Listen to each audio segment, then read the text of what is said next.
Right, we have two kids. Okay. Your call. We're going to start, I'm gonna call this meeting to order, it's 2:02. Welcome to the Canvas Policy Advisory Board. I'm gonna start by reading the intro script. This meeting is being held virtually and in person and is hosted by the Utah Department of Health and Human Services in Salt Lake City. Public notice of this meeting was provided on the Utah Public Notice website. This meeting is being recorded. A recording of this meeting will be posted to the Utah Public Notice website no later than 3 business days following the date of this meeting. Every proposed agenda item must have been submitted. Must have a summary of the topic submitted no later than 7 days prior to the board meeting. Board members will present and discuss the summary. If no written summary is provided to board staff, the relevant agenda item will be removed from the agenda. Only items that have been submitted in writing in advance of board meetings will be allowed during discussions by the board chair. Public comment is limited to 2 minutes per person. If you want more time, you may request it from the chair. Please state your name and your affiliation. Only comments made on items listed on the agenda will be considered. How to make a comment over Zoom. When the chair opens public comment, use the raised hand icon on Zoom to indicate that you would like to make a comment. When you are called on, you will be taken off mute. Take 2 minutes to make your comment. How to make your comment in person. Sign the public comment sign-in sheet with your name and indicate what agenda item you want to make a comment on. The chair will indicate when it is time for public comment and invite you to the table. Take 2 minutes to make your comment. For additional information, to make a suggestion for agenda items or to contact board members or staff, send an email to dlbcboards@utah.gov. And with that, I just want to know, did everybody get a chance to read over the March 2026 minute? Anybody have any changes they would like to make? Can I get a motion to approve the minutes? A motion to approve those minutes? Second. Everybody, all in favor? Aye. Any against? Those minutes are approved. Administrative business today, we've got kind of a big one. We have our new medical professional, Melissa Hinton, and she is online. So we'll take a second to hear from her. She is a family nurse practitioner at Desert Edge Medical Company in St. George, and her practice focuses on pain management and substance use disorder. Melissa is also the past president and legislative committee chair for the Utah Nurse Practitioners. So she is on board. Do you want to take just a second to say hi to everybody, Melissa, and then we'll see if anybody has any questions for you? Yes, thank you. My name is Melissa Hinton. I'm here in my clinic in St. George, but I plan to be coming up every other month, so I can't wait to meet you all face to face and put names with faces. You're going to drive here for this meeting? Yeah, because you guys are very, very important. I appreciate that. I also hate driving, so I was thinking maybe we could use this as a shift to Zoom, but I'm so happy you'll be driving. Yeah, so anyway, super excited to have you on here. I love that you come from like the substance use disorder. Tammy also sees a lot of those. So I think you'll get along famously, and I'm excited to have your input. So welcome. The next agenda item is we have updates from DHHS and UDAP. I'm going to start with Rich. Sure. Since last time we met, we had an updated patient limit as of April 1st, 2026, recommending medical providers can recommend medical cannabis to up to 1,681 patients. And that's 63 more than the previous limit. Previously, the limit was 1,618. So because of the increasing total number of medical cannabis card holders in the program, that patient limit increases. We increase that quarterly at 1.5% of the total patient active number. So again, that new limit is 1,681. Also, Center for Medical Cannabis employees participated in the 2026 University of Utah Center for Medical Cannabis Research Symposium. That was last Tuesday, April 14. There was a number of presentations that the University of Utah had arranged, and lots of material covered. And this was all new research that was very interesting. There was one on the neurodevelopmental effects of cannabis, insights from preclinical studies, and a number of other presentations. And I know, Des, you were there as well. And did any other, I don't think any other, or yeah, of course, Nanette was there. So it was good to have some some representation there from board members. And Misty. And Misty, yeah, don't forget Misty. She was actually one of the people that spoke at the event. So it was good to be able to have her represent the board as well. Also, the newsletter distribution, we're experiencing some ongoing growth in that. As you know, we send out a quarterly newsletter to medical providers who sign up and also to patients who sign up, and it's 2 separate newsletters. Anyone can sign up for either newsletter, but the newsletter is always intended for the audience of either the patient or the medical provider. And so, but we're excited to report that was the provider newsletter was sent to a total of 1,792 email recipients. That went out just last week, and that's an increase of 42 since the last time it was sent out. And so it's good to see that always increasing. And then also that was the patient newsletter, and then the provider newsletter, that subscription number grew from 898 to 917 subscribers. So, and in the patient newsletter, we highlighted the topic of talk to your pharmacist. And 2 of the messages that were highlighted there were just the fact that finding help is easy if they want to chat with the pharmacist. And then also, we gave them examples of some questions that they could ask. And so, and we got some input from pharmacists who work in the medical cannabis pharmacies across the state regarding the messages that were sent and questions they may want to ask. So we felt really solid on the information we provided in that education effort that was sent out to patients in the quarterly newsletter. And if you, we've signed everybody up for that, but if for some reason you don't get that, let us know. We'll make sure you get subscribed, or we resubscribe you, and you can make sure that you receive it. And this is for anyone participating virtually as well. If you want to sign up, you can do that on our homepage. And that's one way where we send messages to medical cannabis card holders and also the providers to make sure they're aware of information in the program. One other critical thing we educated them about was just some of the basics of the new laws that are going to be in place beginning on May 6th. So that information has been sent out. Also, in the month of earlier this month, in April, we held the April quarterly cannabis medical provider meeting on April 9, and all recommending medical providers, recommending medical provider proxies, and the pharmacy medical providers, they were all invited to join this meeting. And we saw representatives from all of the major medical clinics that specialize in medical cannabis evaluations at the meeting. And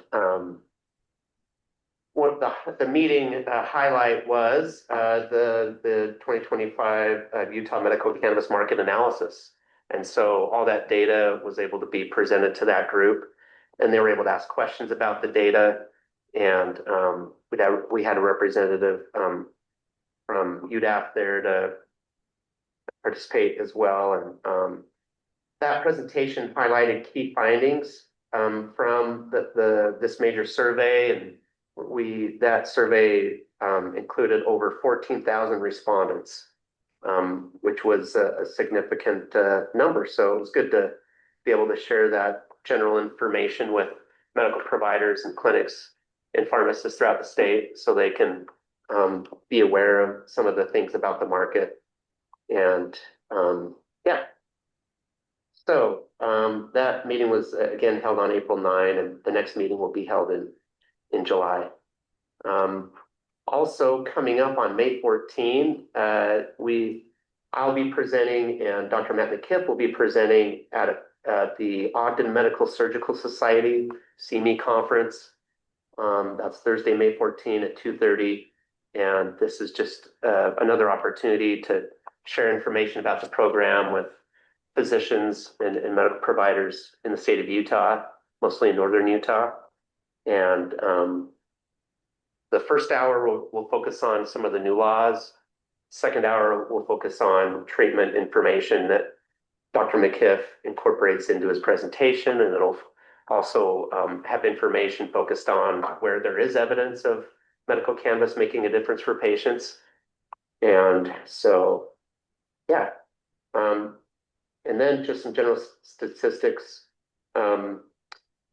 As of March 31, the end of last month, there are 112,093 active medical cannabis patient card holders. And that is an increase of 1,600 from the month before. So significant bump, bigger than we typically see month to month between February and March. And then in the number of recommending medical providers, as of the end of March, there are 1,197 recommending medical providers participating in the program. So that's an increase of about 175 from February. And 96 pharmacy medical providers in the program. Now that number typically doesn't change much, and it didn't change since the end of February to March. So there's no increase there, but that gives you some general idea of some of the statistics that are tracked regarding the program. And that, are there any questions? If there's not, then that concludes our update. Yeah, I guess that's a question maybe more for you guys, but are there plans to release the results of the 2025 market analysis to the public or not? No, there. Oh yeah, just wonder, just because I had heard that it had been completed, and then obviously it sounds like it's been presented. So do you guys have a timeline for when you plan to do that? So we sent it up to the governance board, asking, because last year we kind of got beat up a little bit for putting that stuff out there without them reviewing it. So we sent that like a month ago. I asked for some input. To be honest with you, we just haven't heard Got it back anything from back them. whatsoever. So I guess maybe no news is good news. Sounds good. Yeah. Looking forward to reading it. And that's one that you guys did in conjunction with the CMCR. Yeah. And that they saw our input, I think last summerish or something on it. Wonderful. Did you read it? Was it riveting? Like, I'm super excited about it. I mean, I will tell you, I wasn't surprised by anything in there. So see, I can't imagine. There weren't it any reads too dramatic differently. twists and turns. I can't imagine it reads too differently than the 2023 one did, would be my guess. Yeah. Maybe there's some slight differences, but I imagine the themes are Yeah, pretty consistent. it was very professionally done, I'll say that. Good, that's awesome. We know that we have shows well for the CMCR and know you guys can partner with them instead of, some third party that maybe doesn't know Utah quite as well. Yeah. Cool. Okay, Brandon, do you wanna? Yeah, so this first item is not necessarily directly medical cannabis related, but I thought you guys would be interested to hear it. So our lab is partnered with another group from the state to do participate in a study on the vapes that they're finding in schools. And so we just received our first load of vapes. And of notable absence in any of these things, there we got tobacco ones and cannabis style vapes, along with some other weird stuff, a few joints. No medical cannabis products were found in that first load of over 200 cents. Wow. So really good news. It's great. Yeah. And we're also just happy to be participating in that, and we'll continue to provide some updates to you guys just on what's happening there, because I think there is an interest in from this board in if children are getting access to cannabis. So we'll be bringing more information about that in the future. And will you be able to disclose if you find like adulterants and other things in there as well? Yeah. That's part of the stuff. Very interested. We just completed one in Mississippi and stuff on the black market is gnarly. We expect the same thing. I can't, say too much yet because we literally just got these products.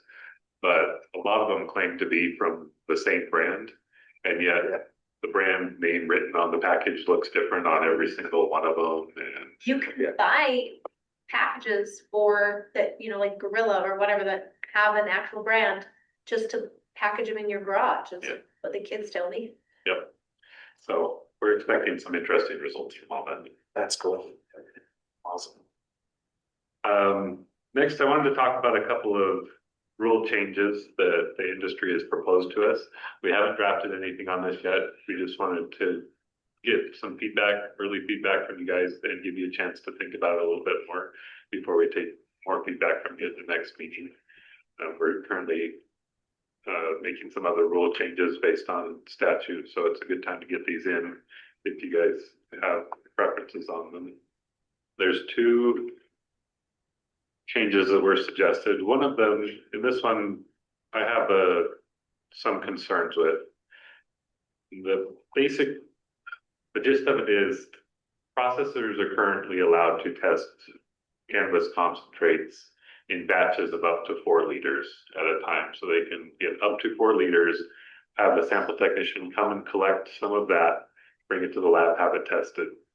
They can't have larger batches than that. And this first proposal is to allow batches up to 10 liters rather than just 4. And the ask is for increased operational efficiency, I believe, just to make it easier for them to stay consistent between batches.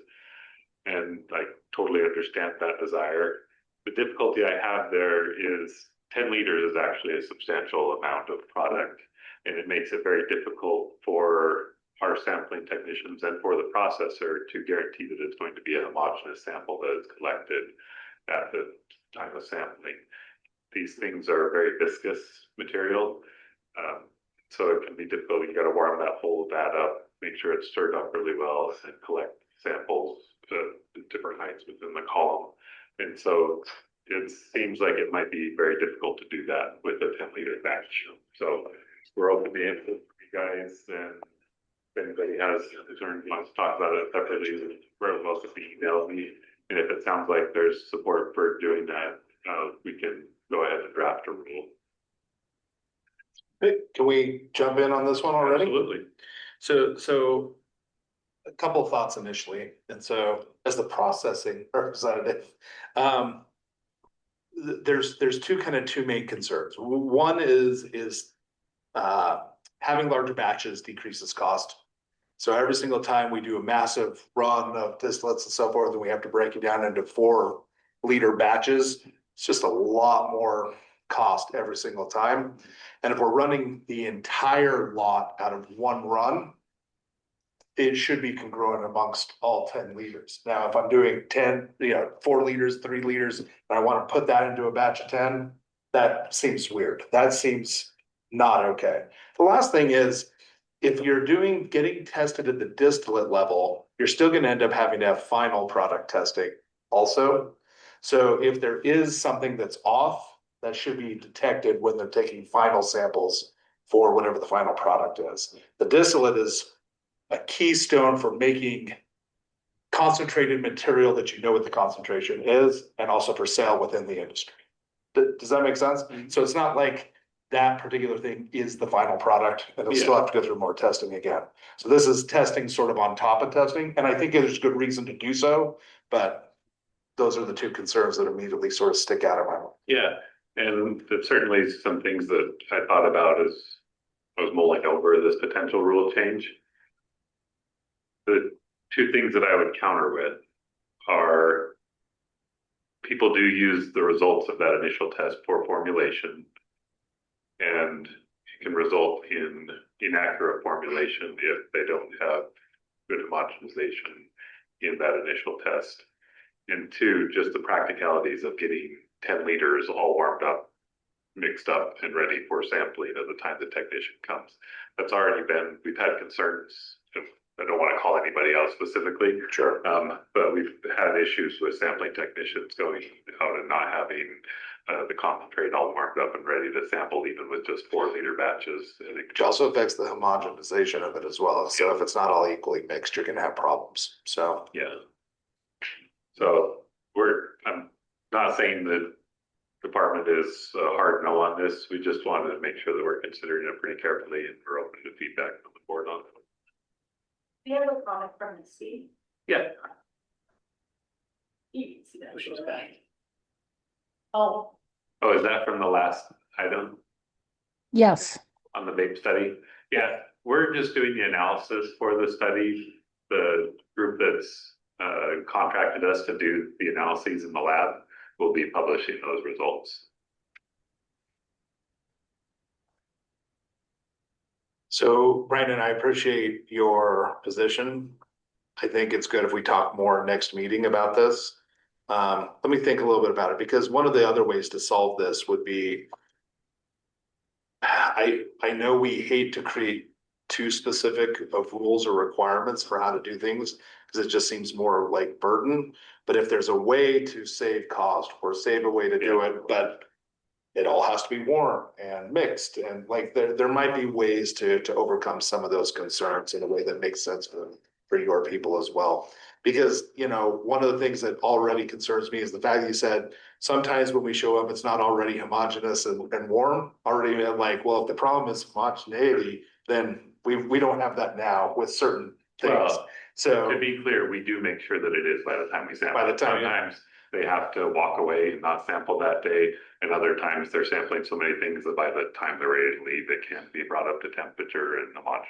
But that still interrupts the whole day. It hurts your people in terms of their timing, and also for the facility, having somebody there all day to collect sample. Like, anyway, I think there's probably ways to deal with this. Absolutely. And we're open to exploring all that. May I ask what the ideal sampling temperature is and how long it takes to get up to that temperature?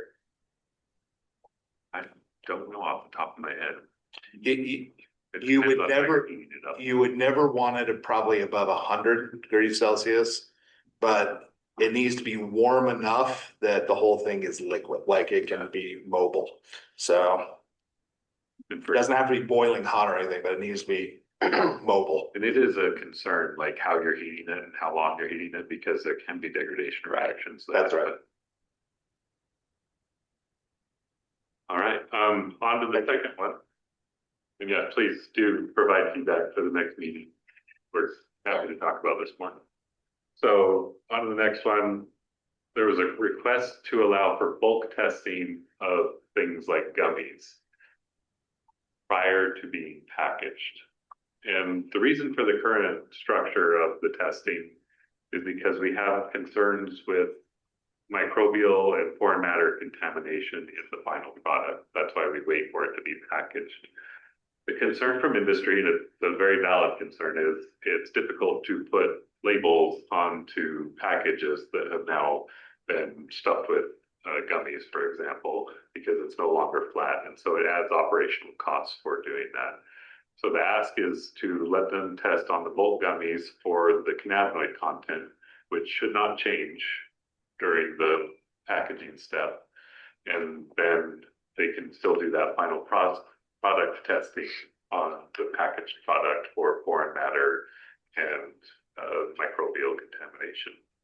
And we don't have a huge concern with this one. It is an extra step for producers, but if it ultimately provides them with a easier process in their minds or on their, how they operate, I think we're open to that idea. So we're pretty good with this one if everybody on the board is as well.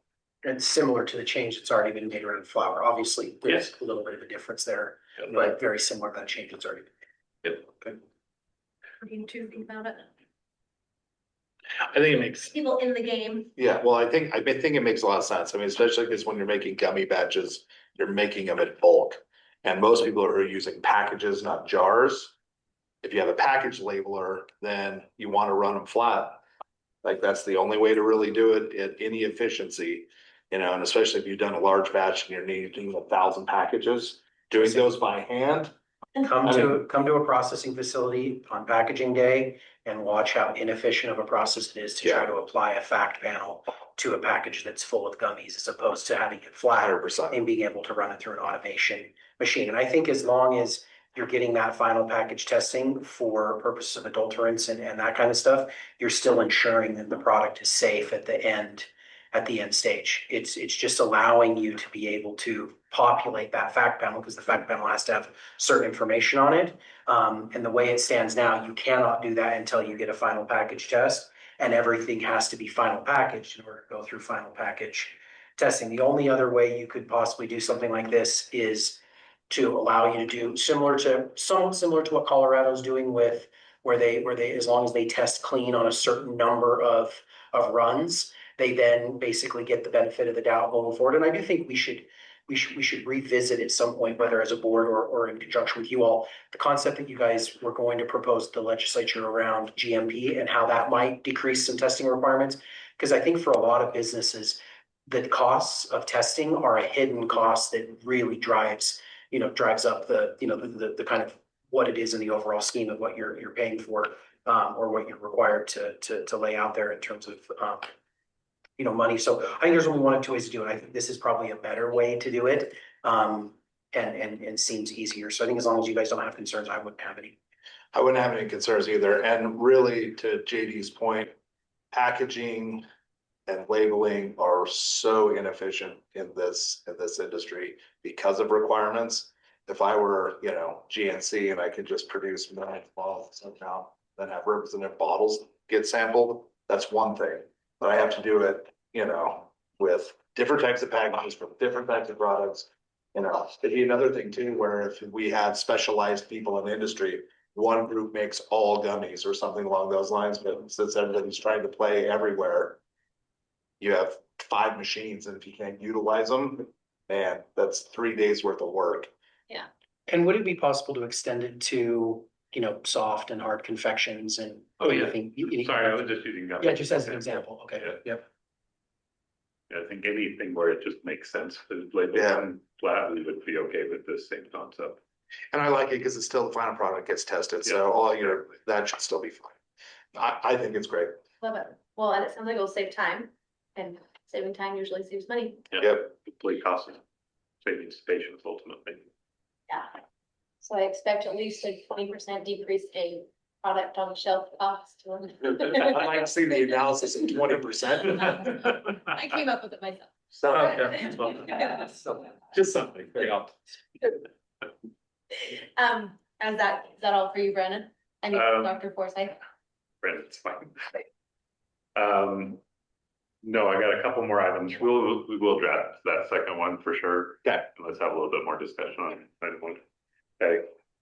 On the ICS, I think all of industry's got an update on this at this time. The go live has been pushed back to August, and we've said since the beginning of this that we're not going live until we have a product that can at least match MJ Freeway, but ultimately it's desired to be better than that. And we didn't feel like we were there for this last go live, so we decided to lengthen things out a little bit and take the time to get everything working right before we launch. I appreciate everybody's patience with that. I know it's been a bit of a hurry up and wait type of situation for industry a few times, but hopefully it'll all be worth it in the end. If you end up pushing almost to next year, then I don't have to pay for my MJ Freeway license again.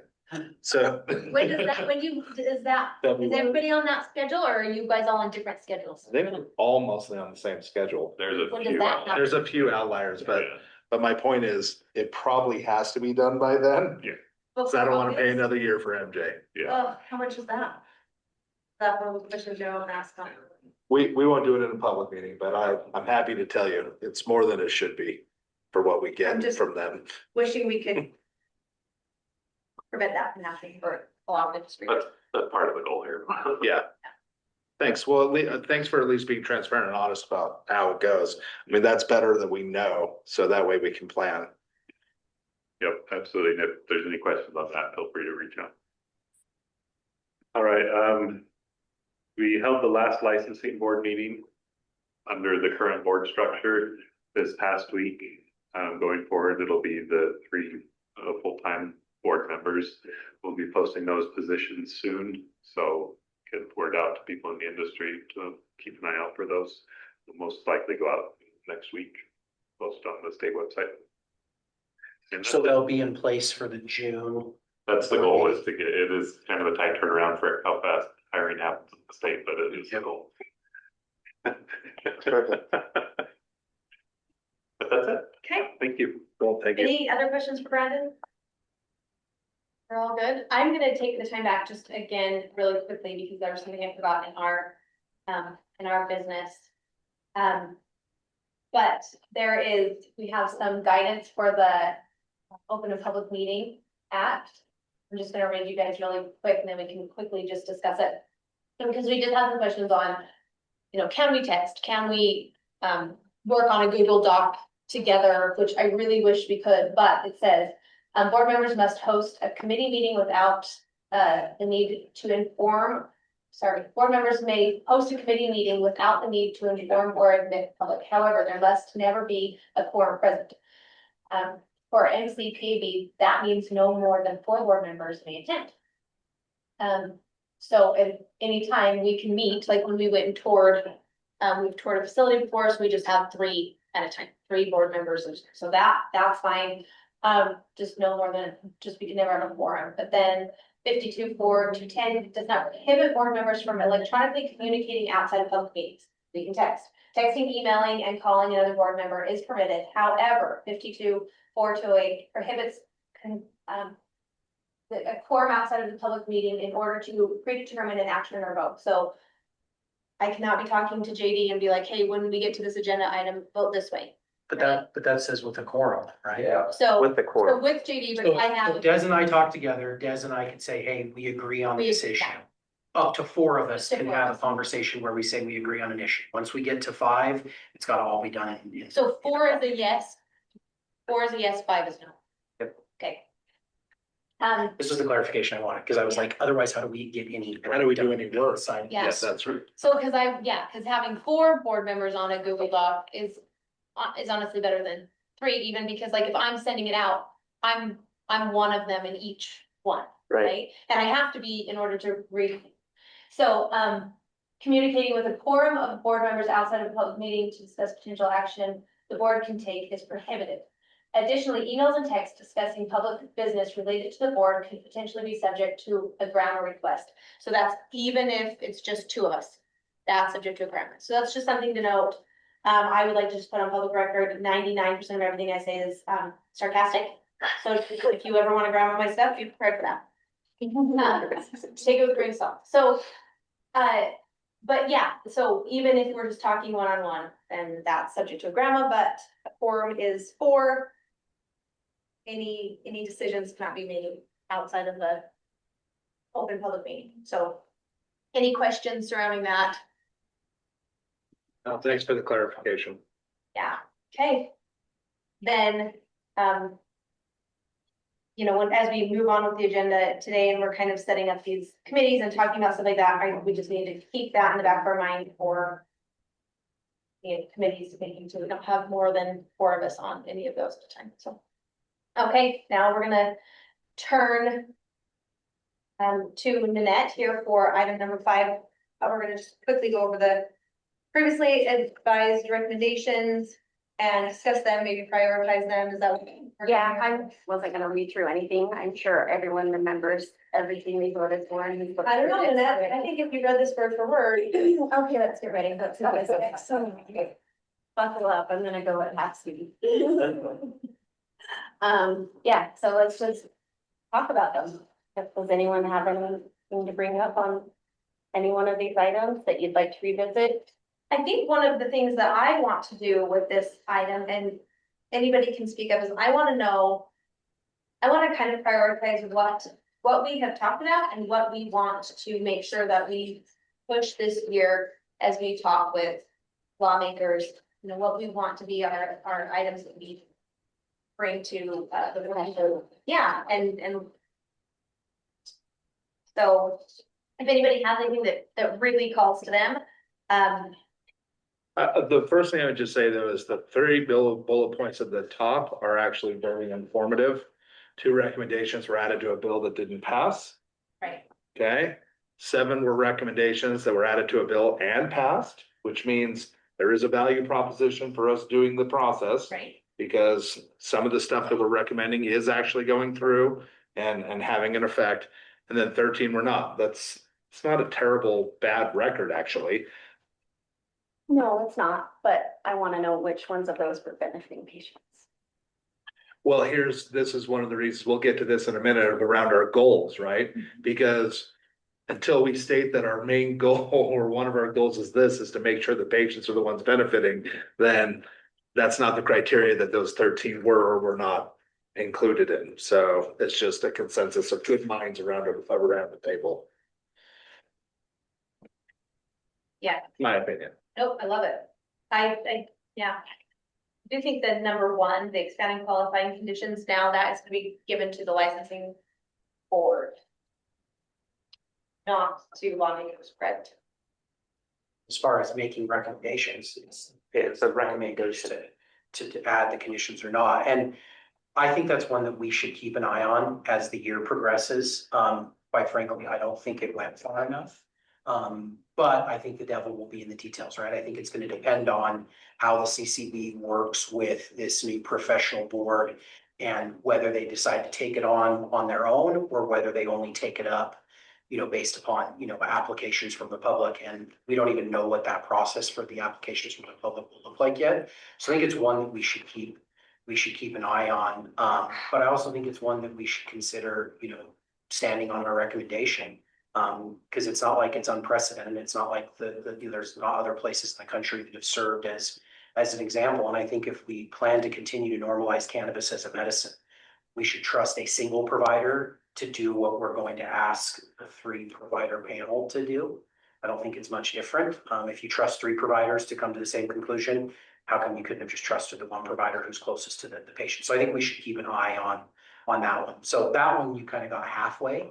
And some progress is better than none. I was happy to see some progress on that front, but I really do think that we should, especially as this new licensing board comes online, we should be informed of the process that they're going to create for the public to submit applications for new conditions to be added, and then just generally understand what their process is going to be even outside of the application process to review qualifying conditions and make recommendations. Because I could see it working well, but I also could see it being something that's more symbolic than anything.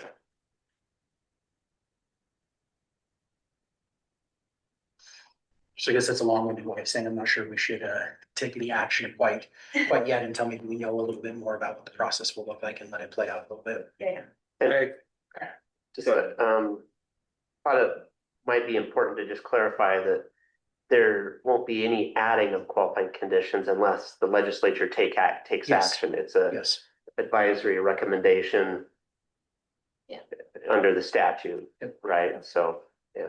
But I agree with JD just wholeheartedly until we see what the process actually looks like, because what we have run into in the past occasionally is having groups like the, research group and others who vehemently disagree with recommendations here or even by other people. I mean, I also see somebody probably trying to buttonhole Brandon at some point saying, what do you want? What do you think? Right? Which is not actually inappropriate per se. I mean, you go to experts to figure stuff out.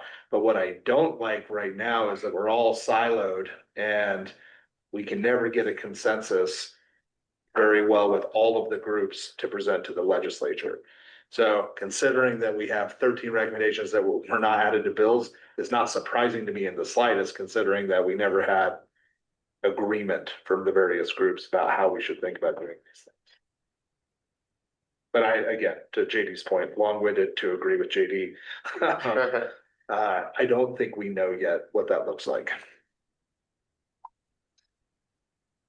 If I can add something to this, so we recently met as part of the Medical Cannabis Research and Education Committee. We had our quarterly meeting, and we are approaching completion of a document on ALS and medical cannabis, which that will be coming out in the near future. And we have opted as our next topic to do an evidentiary review on sleep. And what's been studied clinically for that. So we'll be breaking it down into a variety of different parameters of sleep as well. And I'd be happy to talk to any and or all of you offline for if there's particular areas where you'd like us to look at in that literature. So I'm Misty, hoping, yeah, I'm I, hoping, go ahead. can I ask, can you tell us what the conclusion was around ALS? I will as soon as the document is done. We haven't seen the finalized document yet, so I'd rather wait until it's completed to get, because I don't have that in front of me, and I don't trust my memory, quite frankly, to Excellent. to go Thank through you. it. It's basically, we Well, were talking a lot about design and how we want the summary to be completed. But as soon as I get actual data that I can go, that we can be public with, we welcome all input, of course. excellent. Thank you. Yeah. So, uh, yeah, so we'll be meeting on a quarterly basis, as I mentioned. And we had a list of topics to cover, but it was a pretty good consensus that sleep from all different members, since it impacts so many different clinical conditions, we thought was a good place to dive into next. I agree. I think you guys are gonna find out that it works for sleep. I think is what I've heard from everybody who's ever, I've actually had patients be like, I got it for pain, but I use it now for sleep. Yeah. So, So, hey, thank you.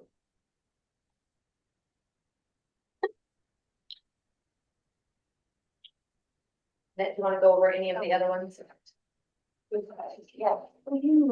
Well, I feel like they're all really important, but, I've gotten a lot of feedback from private sector jobs and patients really reaching out and wanting that kind of support. So I feel like that's really an important one, but. I worry a little bit about that one. Assuming we're doing this conversation style after 281 last year. It seems like the way that they want to do that is by coming up with an arbitrary number that says what impairment is before we have a number of impairment. And so I really think that this one is helpful for people. It makes cannabis fall in line with other medications, like, hey, use it when you're not at work, don't use it when you are at work. If you have a prescription for this or a recommendation for this, you should be able to use it without worrying about losing your job.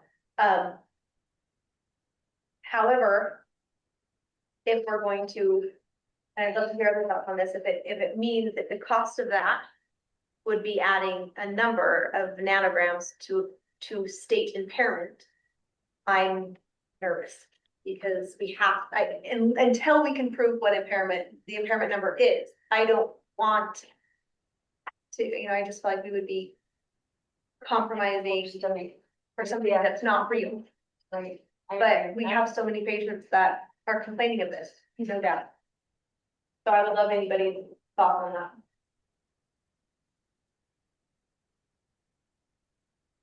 Well, in context, it came up as a result of a different bill that was now trying to bring that in. And it didn't specifically talk about in terms of impairment, but the implication of it Yeah. was towards an impairment. Yeah. So here's the better answer, in my opinion. Let a sleeping dog lie, and unless the issue itself comes up again as a roundabout way of how the issue is, I wouldn't touch it, because right now there is no impairment on that particular issue, so let's not set, why would we delve into that realm if we don't need to? Yeah, I think if you look at the language that we drafted, I think it still provides significant protections for employers as well to take action, right? I think we're treating it like any other controlled substance. It doesn't give, unlimited protection to the employee. It's basically just saying, hey, you can't use a failed drug test or anything like that against a prospective employee or an employee if you couldn't do it for another controlled substance, right? I think if you read the language that we have, we even talk about federal funding and all of those things. So I think it parses from the way the law has traditionally been written in Utah. It just takes it from the public sector and applies it to the private sector. I think the issue these types of laws have always had generally is more so the litigation of the issue and courts with federal illegality still in play, continuing to recognize the ability of employers to follow federal law. I think that's more of the practical implication of what, it's, to me, I don't know if it really brings up, I'm sure it does. Some folks will think that it brings up the impairment question, but I don't think the way that it's written is necessarily driving an impairment. It is saying, this is talking about adverse employment actions you can take on the basis of someone's, position as a medical cannabis card holder or their consumption of medical cannabis as a medicine. But so I think you could still avoid it. And I do think it's important. Like, I think one of the things about this board that's important is, I think we ultimately should be considering what types of things lawmakers would put in bills and can be passed. But I also think we need to be progressive in the way we're thinking about this too. And I don't think necessarily whether it passes in the legislature should necessarily be the barometer of whether or not we as a group make the recommendation. We're talking here about qualifying conditions to say, hey, what we recommended, we felt very good about, and we may want to approach that again. But that didn't make it in the bill and that's not what passed, right? But that doesn't seem to be swaying our decision making. So I think this is one, and I think generally with some of these, what might be good to do is as we form these committees, especially if we decide to form a policy committee, I think the policy committee should be trying to interact with the governance working group and those that are likely to write cannabis bills and move those through the process to understand, like, hey, if you have an issue with this particular, recommendation of ours, what is something we could do to it to massage the language or change the direction of it to make you feel comfortable to put it in a bill? Because I think sometimes what happens is you go to the lawmaker and you're like, here's our recommendation. Unless they reach out to the board independently, there are probably not discussions happening about, hey, how could we change the language here? How could we soften this? How could we as a board bring it back and make a more, palatable recommendation for you to include it? Because sometimes I think, this idea of this is the recommendation that you all as a board made, and that's the end of the conversation. I think there's a nice gap in between there that we could fill with a committee or someone. And I think a number of these could be massaged. And then some of them we may say, you know what? Hey, we know this is an uphill battle. This may take 2, 3, 4 years. I mean, ask people that have been cannabis advocates for a long, long time. They've been fighting for decades, right, to get it the way they want it, and they've not wavered. You know what I mean? So there may be some of these issues where you say, you know what, we'll just keep hammering it. Exactly. And others you may be willing to soften because you may get the same benefit just with a bit of different language. I think telehealth is a great example of that in the next year for something that we can find a way to make telehealth good with lawmakers such that it doesn't have to be substituted out of a bill close to the end of the legislative session. And I think that's a good way to push these issues forward for patients is, we make recommendations, but I think we should be willing to revisit some of those and soften the language. So I think that's what I'd like to see is I'd like to see us re-agendize all of these throughout the remainder of the summer. And see if we as a group think, hey, maybe do we want to change the recommendation up? Or do we want to just make the same recommendation? Yeah, I think that would be super helpful. And then you don't have to come up with so many agenda items. You can fill your agenda. You can fill your agenda for several months. My race is coming to a close. Have you not did the calendar? And probably count him. I read Rich's journal. He's like 2 more months. Yes. Hey. It's still Lynette. I'm sorry. Please take it away, so. Well, we can just go to the previous one, which is combustion, which I would love to see, and we heard a whole lot about this in talking to patients. I don't know how to go about getting legislation to take that seriously. I think that's on the 10-year plan. Yeah. Well, that's one of the ones you're just gonna have to keep hammering on. Yeah, or at Look, least educate. there's no reason if this is what the patients want for us to drop that issue. I will simply just remind everybody, and you all know what state we're in. And also from a public health standpoint, you will never have a combustion recommended as a preferred way to administer medicine. No. Hot particulates in the lungs are not a medicinal form recognized by the FDA. Right. So that's not to say we shouldn't do it. I'm just simply saying, just always know it's a 10-year plan because we're gonna just hit it every year. Well, this is just decriminalizing. it. Yeah. Never, So it's not we're a not- dosage form, but if you get caught doing it, It's the not charge criminal. is, That's just, is not a recreational. That was. Controlled substance charge. Thank you. Yep, so that's different. It's recreational cannabis. All right, we'll mark that down as a 10-year plan. Patient purchasing limits, that's a pretty recent one. That one's a no-brainer because it's based on a recommendation from a physician. It's to JD's point, pretty much every time, look. Yeah, we have limitations on opioids too, but it's all. Dependent upon what the doctor is willing to recommend based on their own license and what they're comfortable with. So Right. if the doctor is willing to recommend it, then I don't know why an opposing body should be able to come in and trump what the doctor actually thinks is appropriate for their patient. Well, I know that was Dr. Morgan's recommendation, so I'm wondering if maybe our new board member would be able to look at that one and see if she Yeah. agrees with it, and then we can bring it back on an agenda item. Because I agree. I think that, look, I think anything that tries to treat cannabis different than we treat other medicines, it should be things that we're always having conversations about. Because if we're gonna treat it like a medicine, we should treat it like a medicine. And that goes for increasing access to it as well as limiting access to it, right? We gotta take both sides of this. So I think that's a worthwhile one to revisit. But since the board member who made the recommendation is Is no no longer longer here, there. you may wanna find somebody else to. I would support that too. I think that what you're saying is exactly right. I mean, if we are really going for medicine and that's how we're gonna use it, then I agree there have to be some parameters on that per the recommending provider. Yeah. If you go back, listen to it says the date, September 16th, 2025, it's on YouTube, you can watch our discussion on that, we had a lot of good discussion on it, just, and why we came to this, but I would love to hear your thoughts on it, maybe next time or. What sometime. day was that again? December what?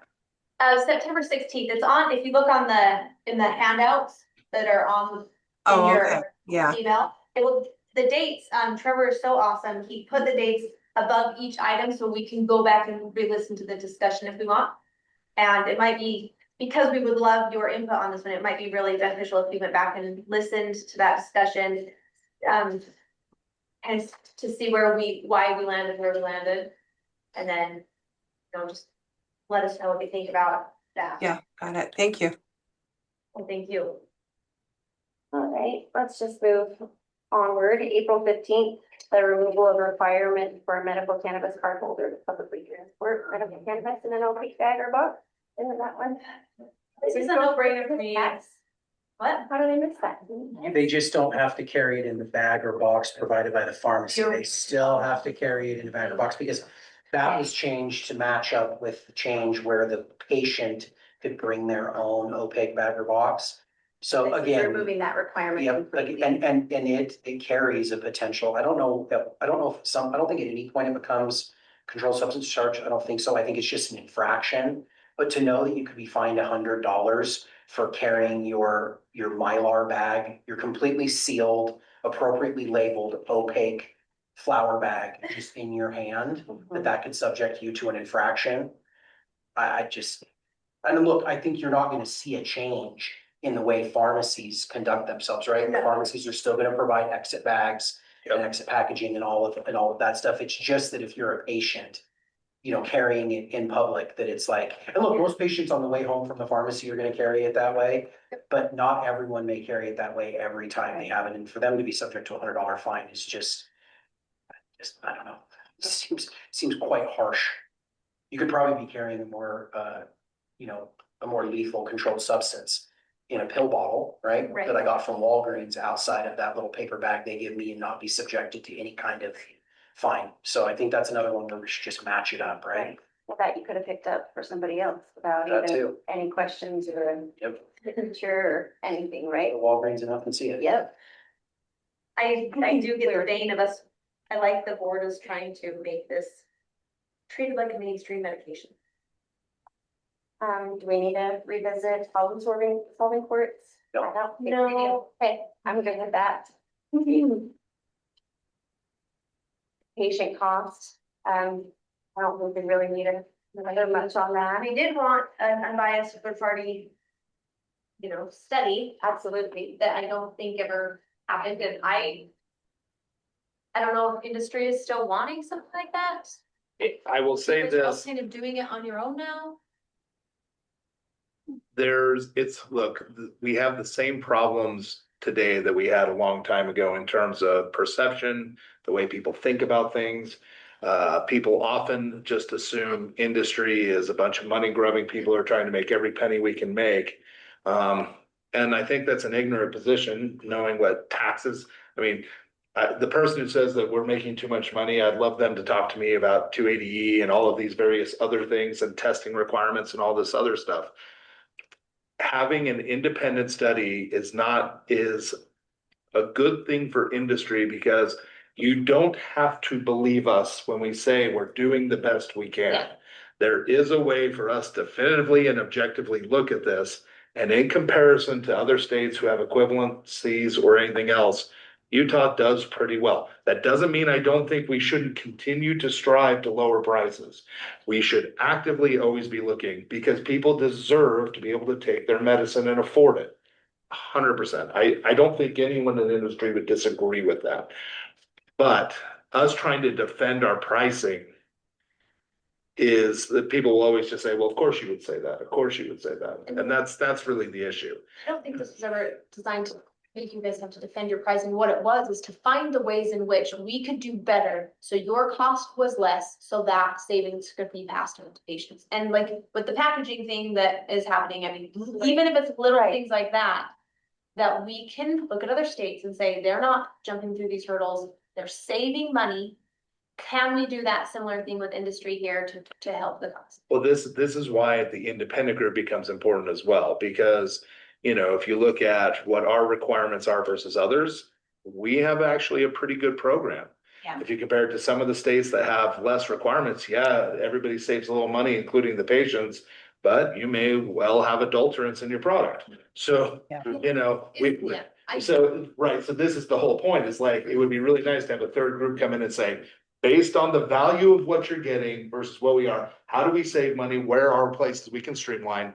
I think everybody has been really good about trying to figure out ways, bulk items for gummies, for example, trying to figure some stuff out, but I don't think can't come from the agencies, and I don't think it can come from industry. Yeah, no, that's what, I can agree with that, but I would love to see this done before we ever start compromising on quality or potency or anything like that. I'd love to see and fresh eyes on the program, so. Yeah.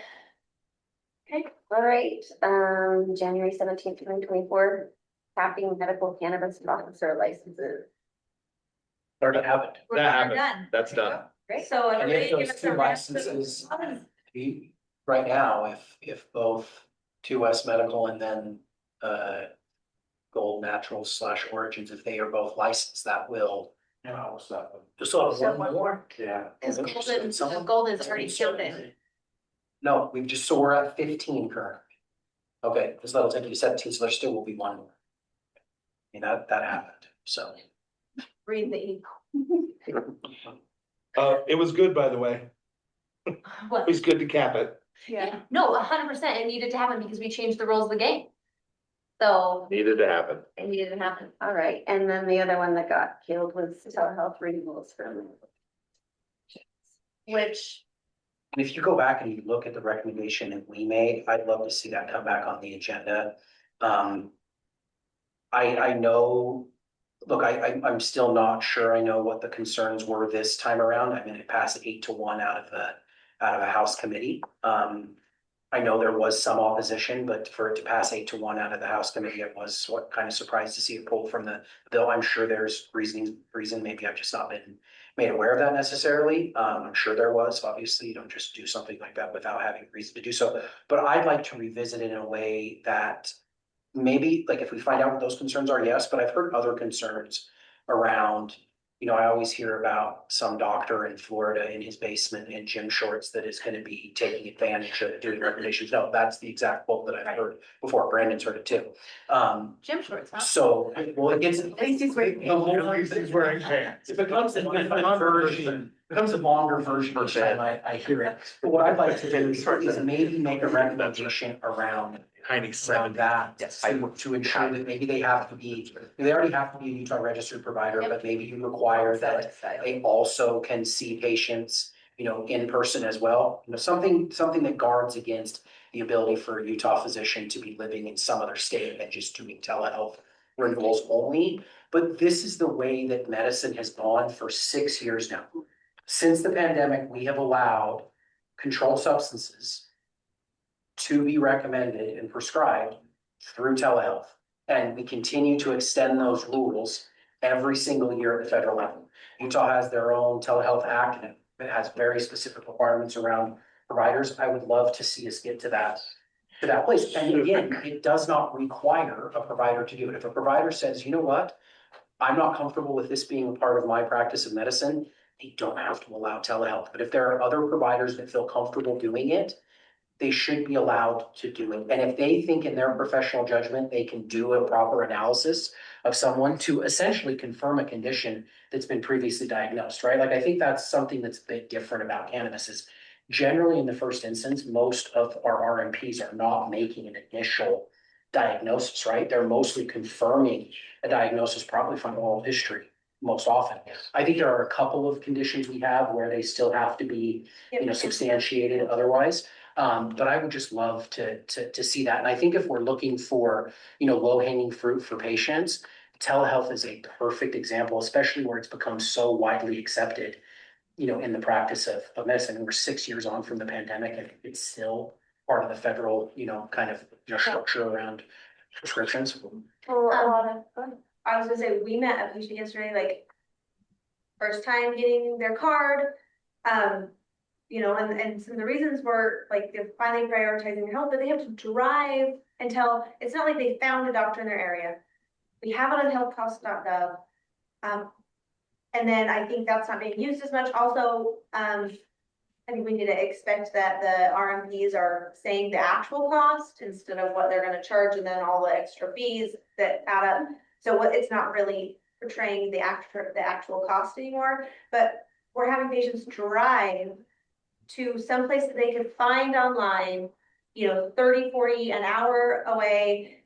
And it was just unnecessary. It, you know, and nothing, their blood pressure wasn't taken, their blood sugar wasn't taken, you know, nothing happened other than they paid gas. And so for that reason, I think, you know, even just talking to patients recently that have gotten their card, like, I think this would help patients prioritize, you know, their health in a way that they haven't been able to, because finding a doctor in this program is still hard. And the patients we talked to yesterday, they still didn't know that you could ask your regular care physician. There's also a lot of patients that are like, I'm not gonna bring that up to my regular care physician because I'm afraid they will treat me differently with my other health. So there's still stigma, that is a fear. I think going to a doctor that they know is not gonna, first of all, throw up a red flag that says, hey, wait, you wanna use cannabis? Absolutely. They also, you know, that's comforting. Yeah, so, no, I think it would be a really big thing for patients. I mean, a lot of the ones that I speak with that travel to their RMP is a big undertaking. I mean, especially with the types of patients we're dealing with, you know, immunocompromised or people with children that are really difficult to deal with in public. I think there's a lot of reasons why this would be so beneficial. Well, can I interrupt for just a sec? Always. Thank you. The telehealth piece is still such a hot topic, you know, on the front, whether it's medical or cannabis. What we do in many clinics with providers who do choose to see somebody for a controlled substance, usually will allow them to go 1 month in between or one time in between with a telehealth, but then they have to see every other one face to face. And every 2 years, that's not bad. You know, so that might be somewhere where there could be a middle point or a speaking point that we could kind of start with. That way it does guarantee that there's a hands-on for lawmakers who really are struggling. And I think you're right, you know, it really, these poor patients that are paying $500 for a little online visit with somebody, they didn't touch them. I mean, that's just raping and pillaging these poor patients. So I think if we can get them into regular care a little bit better, let them know what's going on, that they can, you know, see their regular provider. And then it's all about rapport. So, For clarity, I think our prices in the beginning, we had some that were around 500, mostly 300 was what I saw. And now it's down, average is probably 100 for a card. is that on a study that you 60 did? to 100, sorry, say that, what? Was that a study that you did? Because I'm still getting patients that are saying, I had to pay $400. I had to pay Oh, no. $250. No. Do, send them to me. Do not pass go. Yesterday, they were as low as $20. Yes, yeah, yesterday there was some Yeah. for 20, and also if they go to their regular care physician, they should be able to get it for the cost of copay. And so this should not be costing, I mean, about 60 to 100 is about average. Anybody listening online, do not pay more than that. Initially, like 2020, I paid, about 300 for my sons, and then And then, 21, it was around the same. according to the medical cannabis cost visit website, what's reported there, this is based on reports from the actual medical providers. And the statewide average is 156 for an initial Yep. cannabis evaluation. Okay, This year, we both paid 75, you wanted to know. yeah, It's changed. But it was a in renewal. the past 6 years, yeah. so, So anyway, sorry, I want to just jump in a sec, but I really appreciate, the comments, by Dr. Hinton, sorry. right? Hinton. There's really two issues in the way that I think about this, and this is what to JD's point about how we massage and help get people more comfortable. Here's the two issues. One, initial visits or things where if you have a specialized condition, you can't get telehealth for a lot of those initial visits. And that's, if we're gonna treat all medicine and cannabis the same, there are times and places where it's not appropriate for somebody to just get telehealth. And so that's just needs to be recognized and how that works. You know, in the case of like my daughter, she has a whole bunch of specialty people. Some of those can be telehealth, some of those cannot. And there is no ifs, ands, or buts about it. Right. And so, you know, especially with neurologists and some of those type of things. Okay, having said that, all right, you already have your card, right? And you're looking for a renewal, nothing medically has changed, et cetera, et cetera. There's no reason why you wouldn't be able to do telehealth. That is a standard that's used for all normal type We things. can, just not first visit, Right. And so. so I guess my point is just that how do we make sure that we streamline it in a way, and it may not even be based on law, but based on best practice from what are being, you know, told from some of my doctor friends, they basically say, look, you know, when I renew my license, we're told that initial visits always have to be this, and we're told, you know, and so forth. That's how they are being taught that they should be doing their practice. So we can try to fight that, or we should try to align with it in a way so everybody gets something that they want out of it. And that's, how do we do that? I don't know, JD, you're good at language, probably better than I am, but there's probably a way to alleviate some of these concerns that came up this last round. That if we do a little bit more thought, because part of it came out as rule, some of it that was, well, it's not only rule, it's implicated for everybody, it got convoluted quickly. We should be way more clear about the weeds about how we want to do that. Yeah, I just don't want to hear any more stories of someone that's dying of cancer and is told that they cannot get a medical cannabis card over telehealth because they've not yet seen the provider in person. I understand that's one example, But it but hurts. we don't want to have that happen. And there's language in the law that provides for that. Yeah, Right. but also then you have providers saying those types of things to people, I mean, directly to their face, hey, I'd love to recommend medical cannabis to you, Sure. but I haven't seen you in person, so I can't Yeah. answer, right? Like, I think what Blake is saying and what Dr. Hinton's saying is absolutely correct, right? Like, we should find a way to allow telehealth to be used in the same way that we do for all other medicines. I don't believe it's being strictly used that way currently for medical cannabis. If you switch providers, and you're renewing, say I've been in this program since it started and I qualify by pain. Why should I, if I decide to switch providers because I found either one closer to me, one that's less costly for me, or some other reason I decided I was more comfortable with that provider? It does seem a bit, a bit punitive to say, hey, you've got to go see that person, you got to go see that provider in person. But I can also think of other instances in which, because of someone's condition, or because of the way a doctor wants to practice, Dr. Hinton talked about, hey, this is what our clinic does. I don't think we take that away. I think what we do is we open it up to providers who, in their professional judgment, feel like, hey, I can meet the standard of care and be able to make recommendations over telehealth for new or renewing patients. I think it's the possibility to do that, not a shall. It's a you may do this, not you shall. But again, I think it should mirror what we're doing for other substances. Because what I would hate to do is say to you all these many times, we should treat cannabis like any other medicine, and then say to you, except in this one instance, I don't ever want to be accused of doing that, right? So I do think that it does need to be massaged, but there are definitely enough stories of people. And look, again, it's just another reason for that 80,000 plus number of people who have left the program, or those who have never joined, to either leave the program or never join the program, go support economies of other states, go support, the illicit market of cannabis that is still running wild. I mean, I don't know how to say it, like the illicit cannabis market is still bringing in a ton of money.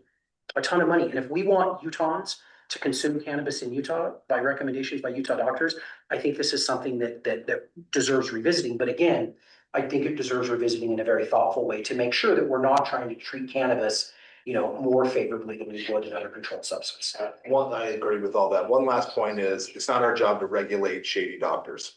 If there's some doctor sitting in his basement in shorts, Florida recommending, look, that's part of their licensing board to be making sure that bad doctors aren't practicing bad medicine for patients, But so. can't we provide them with some competition? Because if in St. George, they're charging a couple hundred, and we know that we can have doctors do it from Sure, Salt Lake. but I guess my point is, I don't want to tell providers they can or cannot recommend any kind of a thing. That's what they should be doing. And I also don't want to be regulating them and telling them, well, you're a good provider and you're not a good provider. Like, none of that's my job. But I would I love to don't want provide that. competition.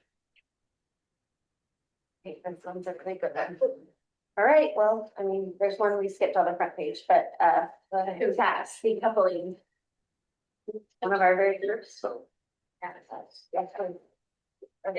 I think that still needs to be worked on. Did you guys work on it at all as industry this year?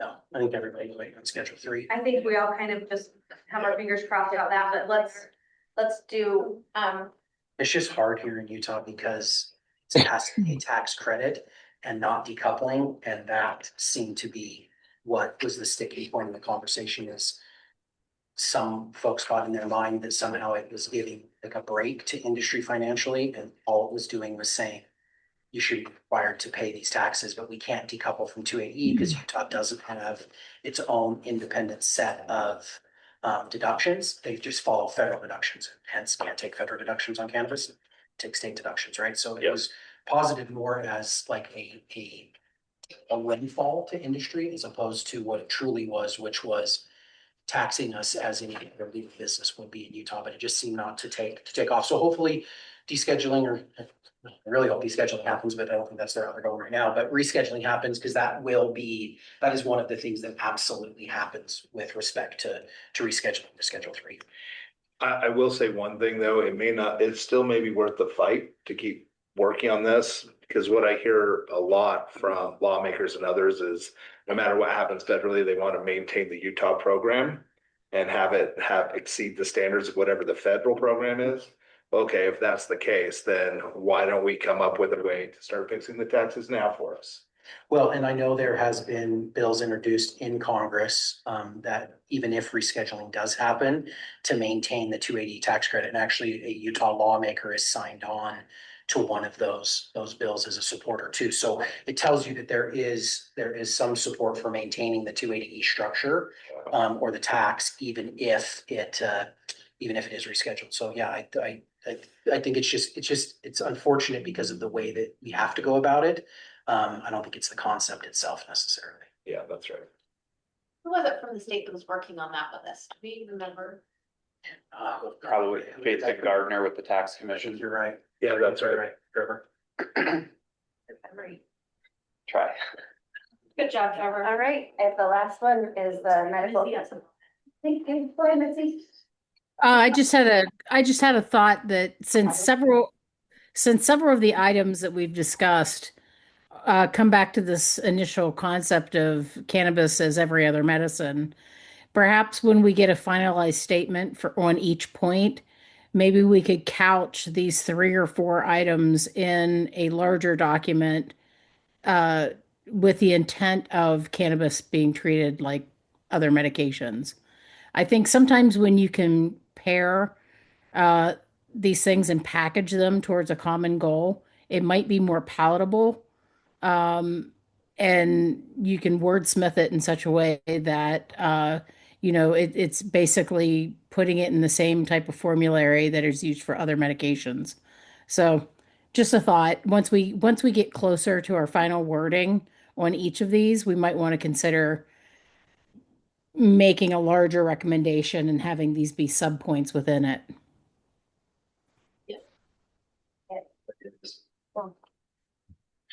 Misty, that proved out very well this last legislative session around potency. Exactly. The outcome for that was really, really good as a result of the work of the departments, as well as industry, as well as patients and everybody else, because we don't want some part medicine. If we're going to call it a medicine, it needs to be able to be pure. And so, to your point, Misty, couching all of these in how we treat other things, I think is a good way to think about it. All right, last one, which is the medical cannabis education. Does anyone have any input on that one? Think we should have it. Here. I agree. Yes. Oh, we're really gonna take that answer? I think the evidence showed that education has an impact. It can. So that's been a beginning tenet of this board. It should continue to be, it should something the department invests in, because it has benefits across all sectors. Yeah. I think it's easy maybe to forget some of the sectors, like just the general public on their awareness of this program, the importance of it being a medicine. And that it's a regulated program, it's a well-managed program. I think all of those things relate to success in this. So, yeah, there's a few more words for you. But it's legal. I think it still prices people. Yeah. Yeah, for sure. Hey, I think we have, at least we've kind of prioritized those, refreshed on them, and then as we move on to the next couple agenda items, we will count those out to people to take care of. So, our next agenda item is, we're just gonna quickly go over our purpose, mission, vision statements. I sent them out to everybody, got some responses back. Misty actually just made one as well that we can talk about, but you guys all see these. We want, my ask would be that we change anything we feel is necessary, that we check and make sure that these statements align with what we set out to do and what we want the medical cannabis program to follow, what's important to us, where we want to be, and then establish these as our official purpose and mission and vision, and then act accordingly. One thing, does everybody feel like they got an adequate look at them? I did, kind of take things and try to turn it into something that sounded good. Does anybody have anything they want to change? If not, I can, Misty, do you want to say yours, or do you want me to say it? My only recommendation was in the purpose section of the mission, vision, and purpose statement. The word improve kind of captured my attention, because it's somewhat subjective. So I had sent Desiree a alternative ending to that sentence. It basically says something to the effect of, based on our individual areas of expertise, we make recommendations. towards towards the direction of the state's medical cannabis program or something to that effect. Des, you can I'll read just- the statement. I'll Yeah. read your email. It says, my only recommendation on the draft of the MCPAB mission, vision, and purpose statements. So she says, an alternative last sentence of a paragraph established by the Utah legislature in 2023. The board serves as a public forum where stakeholders collaborate and offer recommendations grounded in each member's area of expertise. So, right now it says, state, whatever established in 2023, the board serves as a public forum for stakeholders to collaborate and improve the state's medical cannabis program. So looking at changing that to where stakeholders collaborate and offer recommendations grounded in each member's area of expertise. I like that. I like that because that's what we're doing, right? When we have an RMP, when we have a scientist, we want their area of expertise. When we have a law enforcement officer, there it is. Just realized we're missing our law enforcement officer. But we want that, right? Their areas of expertise are very important. So, I'm fine with making that change. Anybody has anything they want to say about if we want to go over the mission or vision? Does everybody feel good about it? I would like to go over the mission. Okay. So generally speaking, I think shorter, more concise is almost always better for things like this. Yep. And so what if it was to provide balanced recommendations to state lawmakers and agencies that approve Utah Medical's cannabis program for patients? Period. Assuming that balanced recommendations provide for maintaining public safety and program. Yeah, I mean, Right, yeah. yeah. I think it would be a strange assumption for me, like, we're gonna recommend total chaos, right? Like, the whole concept is we're still required by law to have a framework. So let's just assume the framework exists, right? Right. And so I don't need to restate what a framework is for us to do this. I'm gonna make chaotic recommendations. No, like, it's just gonna be, we're providing balanced recommendations, right? And then maintaining public safety. Quite frankly, I don't go out and maintain public safety. I don't go out there and enforce, right? What I do is I comply to the law and what the rules are that I'm given to by the state and lawmakers. I'm not going out there and enforcing or anything like that. And then also program accountability. I would love to think that I could hold Brandon and Cody responsible for stuff, but I don't think I actually can on some level. Now lawmakers can, Yes, right, I felt and- like we could. right? I don't think we're actually providing program accountability. What we're trying to do is advocate for patients, but we're not doing it. You're making recommendations. Right. So read. Correct, Say what right. you wanted to say again, Blake. I'm gonna count You it. don't enforce them, you just make recommendations. correct. So to provide balanced recommendations to state lawmakers and agencies that improve Utah's medical cannabis program for patients. Okay. Because I think at the end of the day, the whole reason why we exist is we're a body to help patients with our areas of expertise to be in a room where they can't all be in the room to. And balance again means that we're contemplating all the issues that come into it, right? Yeah, I think we need to keep balanced in there Yeah. just because, I agree. Because we do really well with arbitrary words all the time. Balance is a good one. Des, if you like, I can present it so the whole board I can just be a stenographer if you like. But I do agree with your short and sweet. Yeah, I try to keep it short and sweet. I also was just trying to include what I felt like was important to people. Yeah, I think you did a good job based on what was originally sent out. Oh, totally. Yeah, so, yeah. Huge paragraphs and we whittled it down to this. So I'm thank you all. I think I can agree with that on the mission statement. And I do like Misty's addition to the purpose. And then in terms of vision, I sort of have the same opinion. We're qualifying what we think we're supposed to be doing in the last part of the vision, supported by sound policy. No, I'm gonna make insane policy recommendations, like, it's assumed, I think, that we're basing it off of what we know and our expertise that keeps pace with advanced research. Mindy's doing research, right? Like we have people who are actually fulfilling that role. We get reports from the health department and from ag, like we're being informed as to what the advanced research is happening, right? And then also real world experience is what I hear from patients, and you guys are actually already providing that. So, but I'm not actively going out and getting that from patients. You're providing that to us so that we can make those recommendations. So I don't know that we have to state what we're doing on those. Our vision is like, this is what we hope to achieve at some point. This is ultimately what we're trying to get to. And it's a medical cannabis program where Utah patients can reliably access safe, high quality medicine as a normal part of their healthcare. And I agree, and I thought about that one actually, but the reason why I wanted to add the last two, why I felt like they were necessary is, oftentimes we're asked, well, where's the science? And there's not a lot of it. And so even when we've asked to add conditions like sleep, well, where's the science?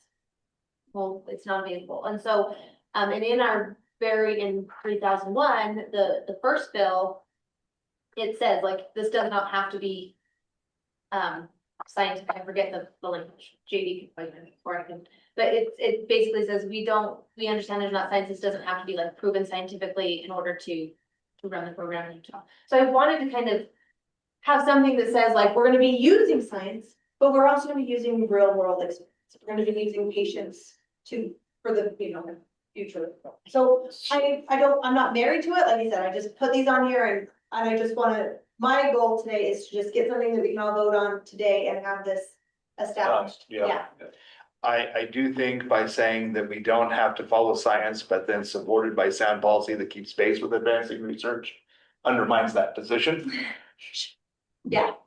Because you're saying, okay, all things being equal, we will base our decisions off the best science knowledge we have, when we've just stated that that isn't necessarily our criteria.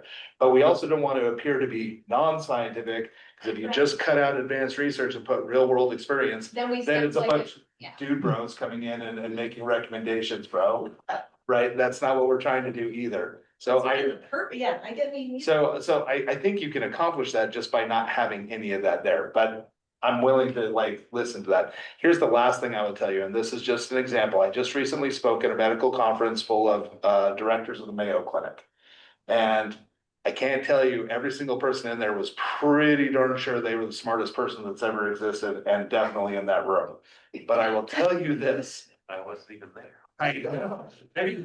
I was like, obviously you're not the smartest. Brandon's not even here. What are we even doing? Although I will say, by recognizing I know I wasn't the smartest person in the room, I may have been the smartest person.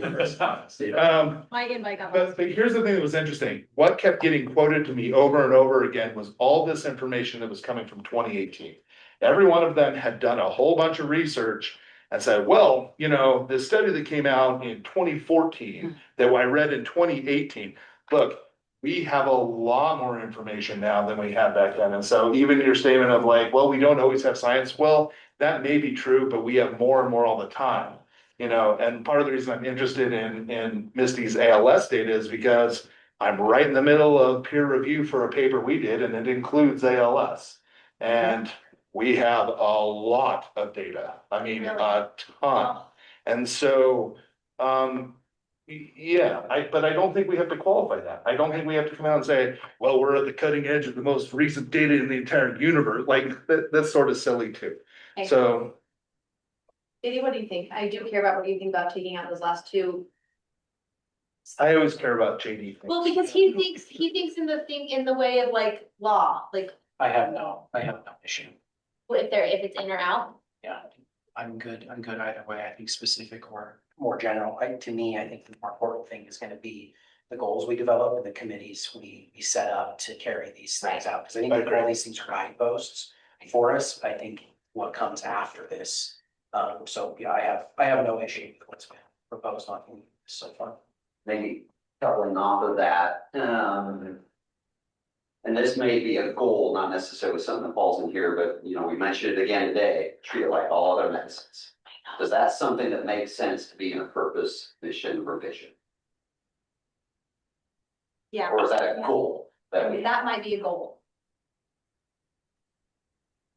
Anybody?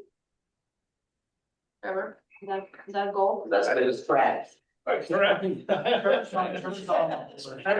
ambivalent on this one. I know Rich doesn't want to comment, so. No, I think. Rich, to me, I think that we have, again, wallabies to me are very important to serve as guideposts for us.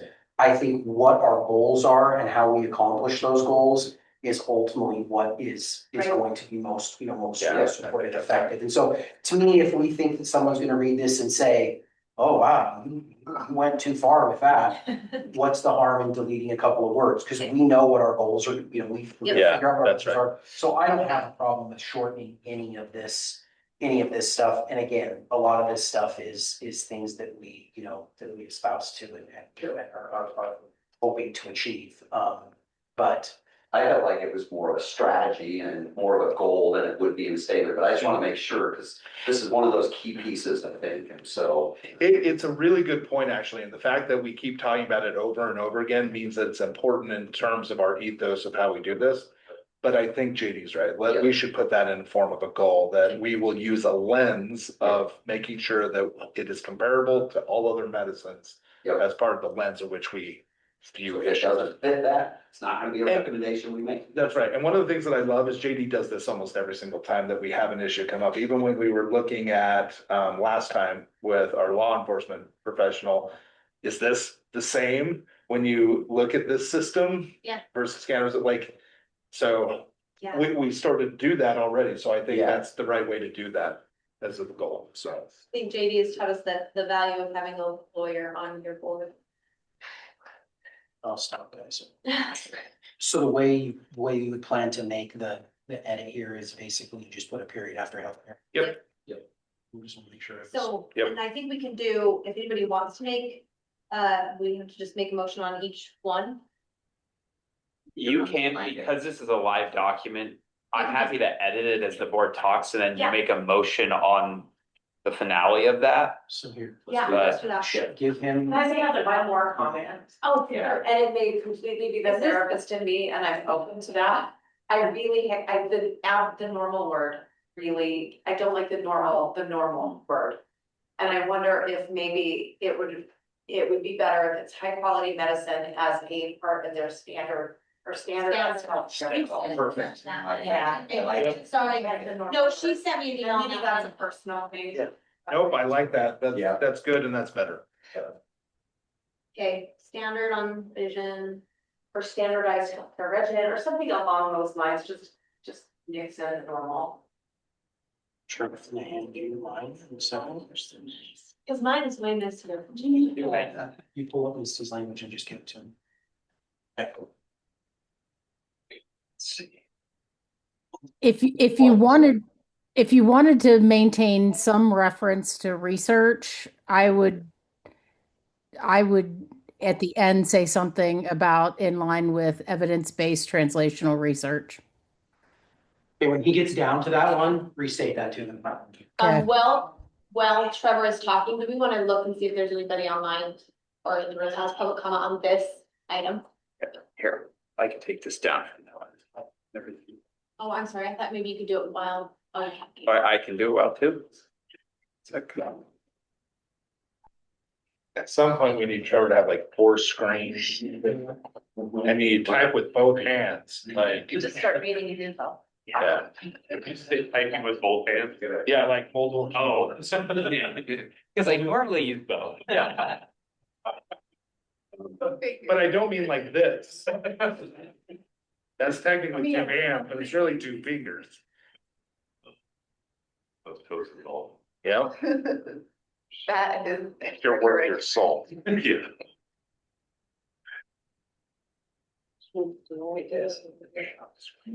Yeah, does it help?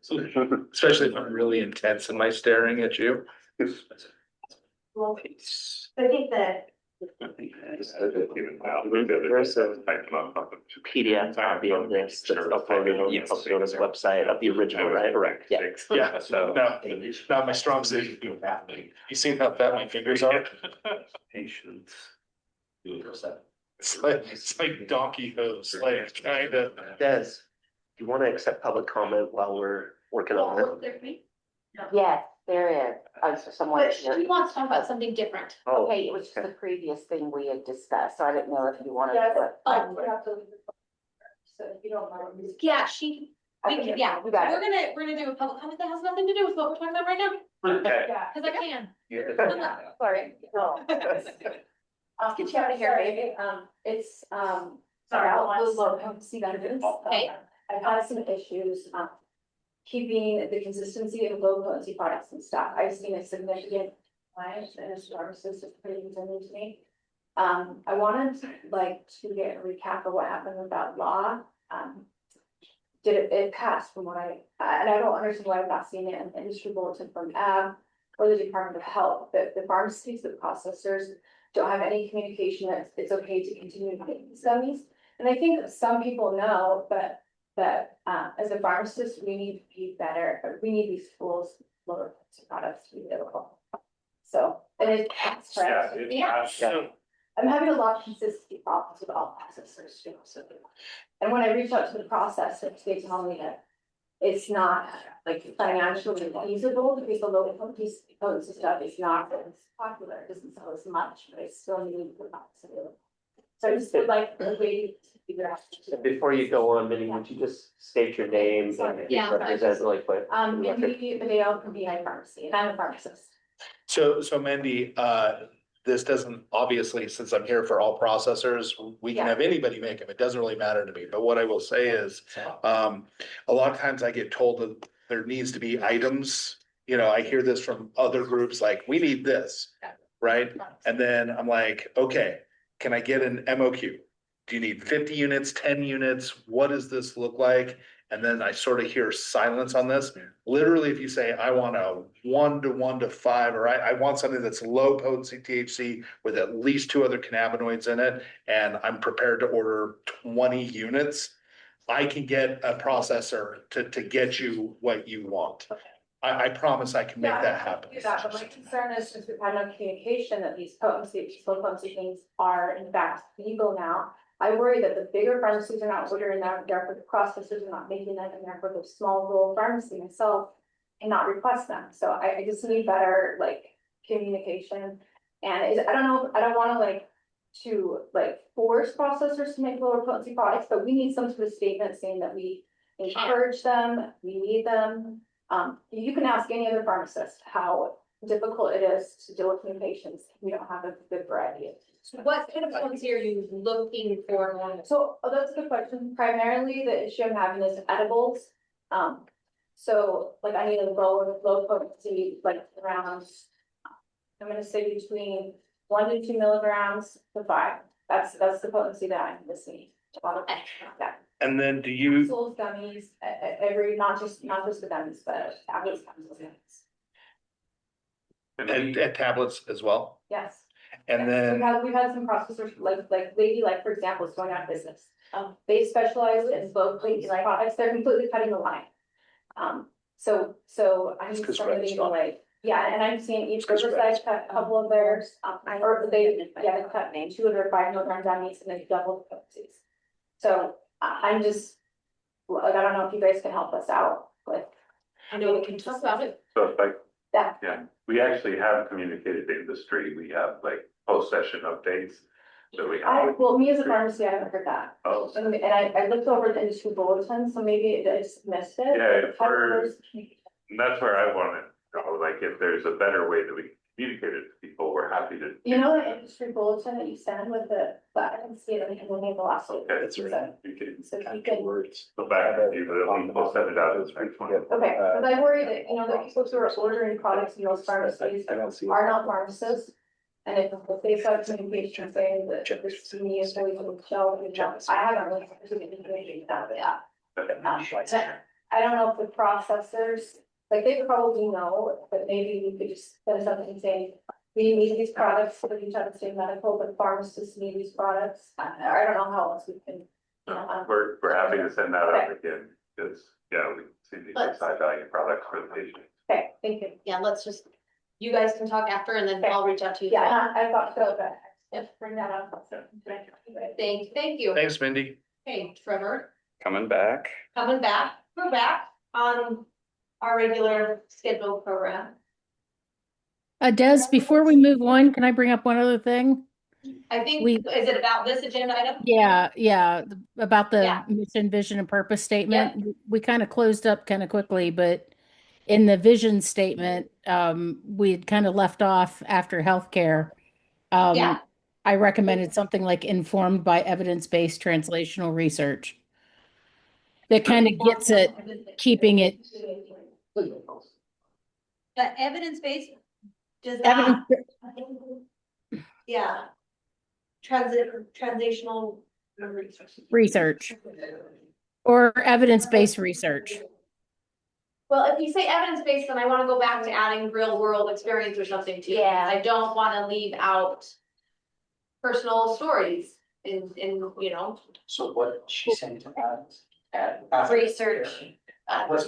What's I think I think it's important to say healthcare informed by evidence-based research or evidence-based translational research, something to that effect. Evidence-based research and real world experience. evidence-based research and, okay, So it's everybody what they want. Put it back in there. They basically just. I might But suggest sure. something also that when you're looking at vision, this is what you want to do. So if we want to implement both of those things, even though it can be a goal where we can expand on it, I think it's appropriate in the vision. got that, Trevor? Yeah, I just want to ensure this was in the right area. Yep. Supported by Misty. What was your phrase again? So I get that right? I would say informed by evidence-based research and whatever the other. Real experience.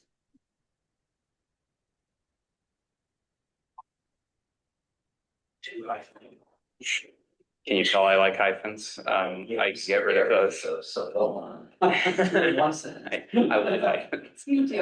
Um, I put it, I leave it. Not my favorite, and Oxford. we'll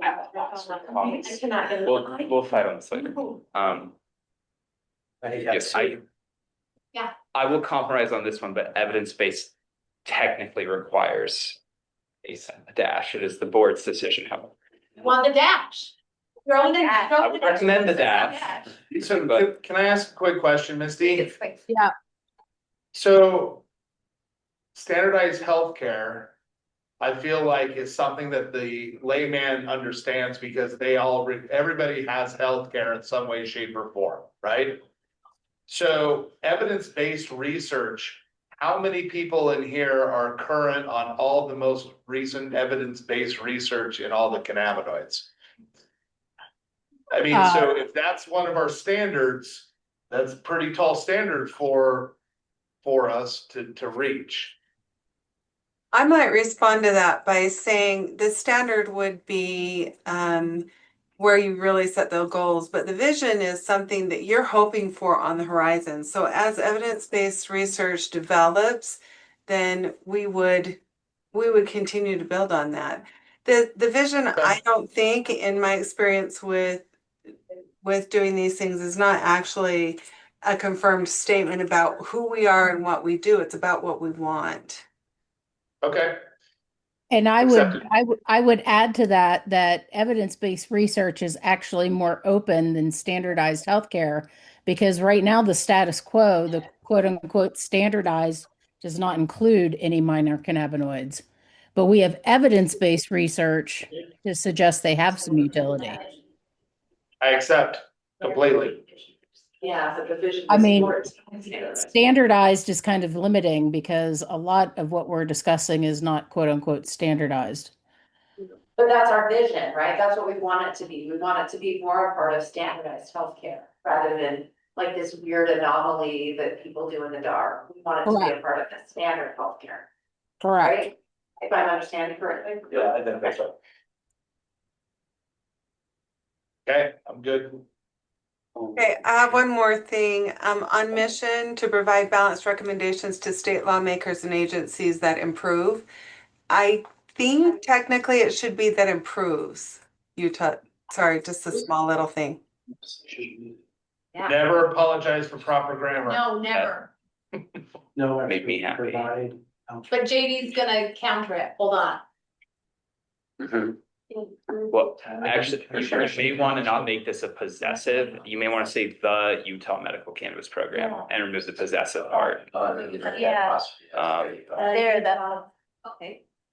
No, I think what she's saying is it should be improves, not improve. Yeah. But I think if you take out, I think it would be to provide balanced recommendations that improve Utah's medical cannabis. If you take away the possessive noun, then the improve works grammatically. But shouldn't it still work though? Like, cause it doesn't, isn't it to provide, just take out the two state lawmakers and agencies, right? To provide balanced recommendations that improve. That improve the program.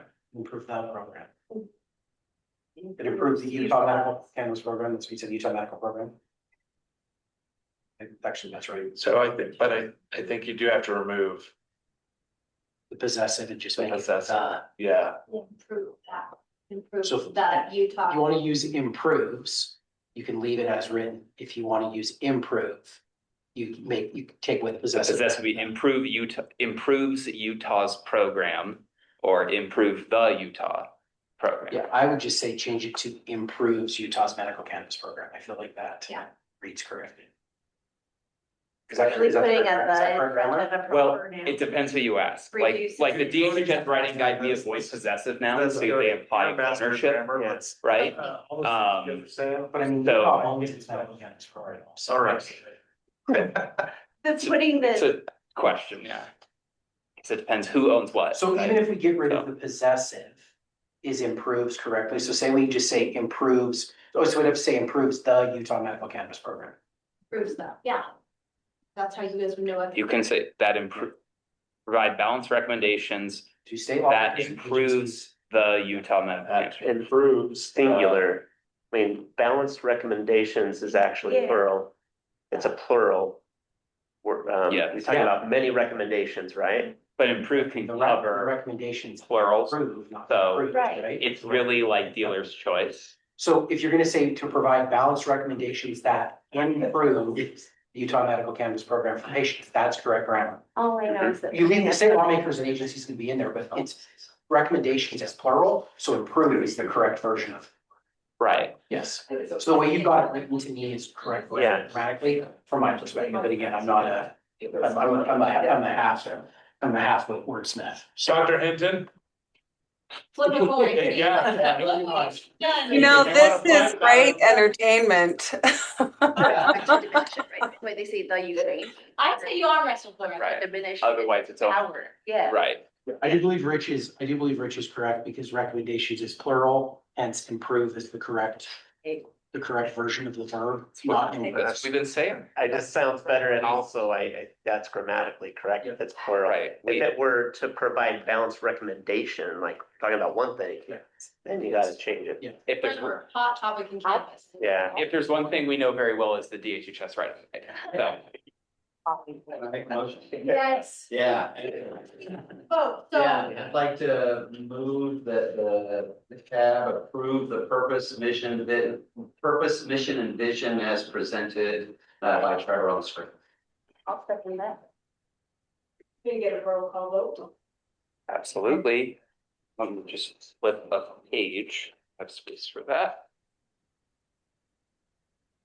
Annette Berejny, Yes. Ken Anderson, Yes. Cami Clark, Yes. Desiree Hennessy, Yes. JD Lauritsen, Yes. Blake Smith, Yes. and Melissa Hinton, Yeah, and Misty Smith. Yes. 8, none, 1 absent. Apologize, I gotta excuse myself, so. I want to make that motion. We've done that. We've talked about this for months, so. I'm excited. Super excited. You guys, we have a Lively. purpose now, and that's important. Okay, our next agenda item is Mr. Smith, advisory board goals, and so I think this is gonna sound a lot like the last one. Sam's maybe grammar, but maybe not, and take it away, Blake. Okay, really, Trevor, do you have them on the Google Doc? not one that's been released to the public. All right. Well, Like a I'm good. confirmation. No, that's okay. So, really, at this point, I'm gonna get almost just quote JD on this. The goals are the way that we're actually going to look at each one of our agenda items. And if it doesn't meet one of our goals, then it's not something that we should be discussing in those terms. And so last time we went through I think about six goals. One of them had multiple points. But really, we should be cutting this probably down to 3, maybe 4 goals at max. And so right now, we're just gonna really be discussing what goals we think we're actually trying to accomplish and what lens we should be looking at all of our agenda items. And, if it's just an example of going through what, the board has already done, we're looking at expanding qualifying conditions. If we had the goal that, patients first, for example, as a goal, that could be something that would meet the criteria of patients first. So therefore, it's worth the discussion point for moving an agenda item forward. And so, so really at this point, it's for us to start discussing what goals we actually think we want to accomplish or the lenses that we should be using for discussing our various agenda items. So, do you want us to, I think we all kind of came with an idea of what goals we thought we should have. Do you want us all to just kind of quickly state what those are, and then we can, I bet they're all very similar. They are, and then what I'd like to do is wordsmith them a little bit, because we're all really good at that with improving versus improves. Right? We can have 2 people on the board that care about grammar at this point. But really, it needs, your goals should be simple enough in that Right. they're all encompassing and they can be remembered. Right. So, we have a lot of stuff around patience. I'm not saying that we should do this as the goal, but patients first Yep. is an easy way to encapsulate all the things that we're trying to accomplish with patients.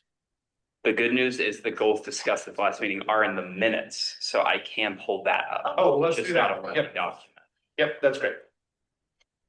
My, the way that I have read it is just patient access and education, both patient role. So, I would just say, one thing because education came up multiple times, we may want to have education be its own goal as well. I don't know that we should lump too many of them together. The issue of parity between cannabis and other substances is addressed in goals, so that's what should be added. Yeah, I think it's worth adding since it's come up multiple times. Using the term what you just used, standardization. Parity or It should be that, right, and shabby before, the goal itself.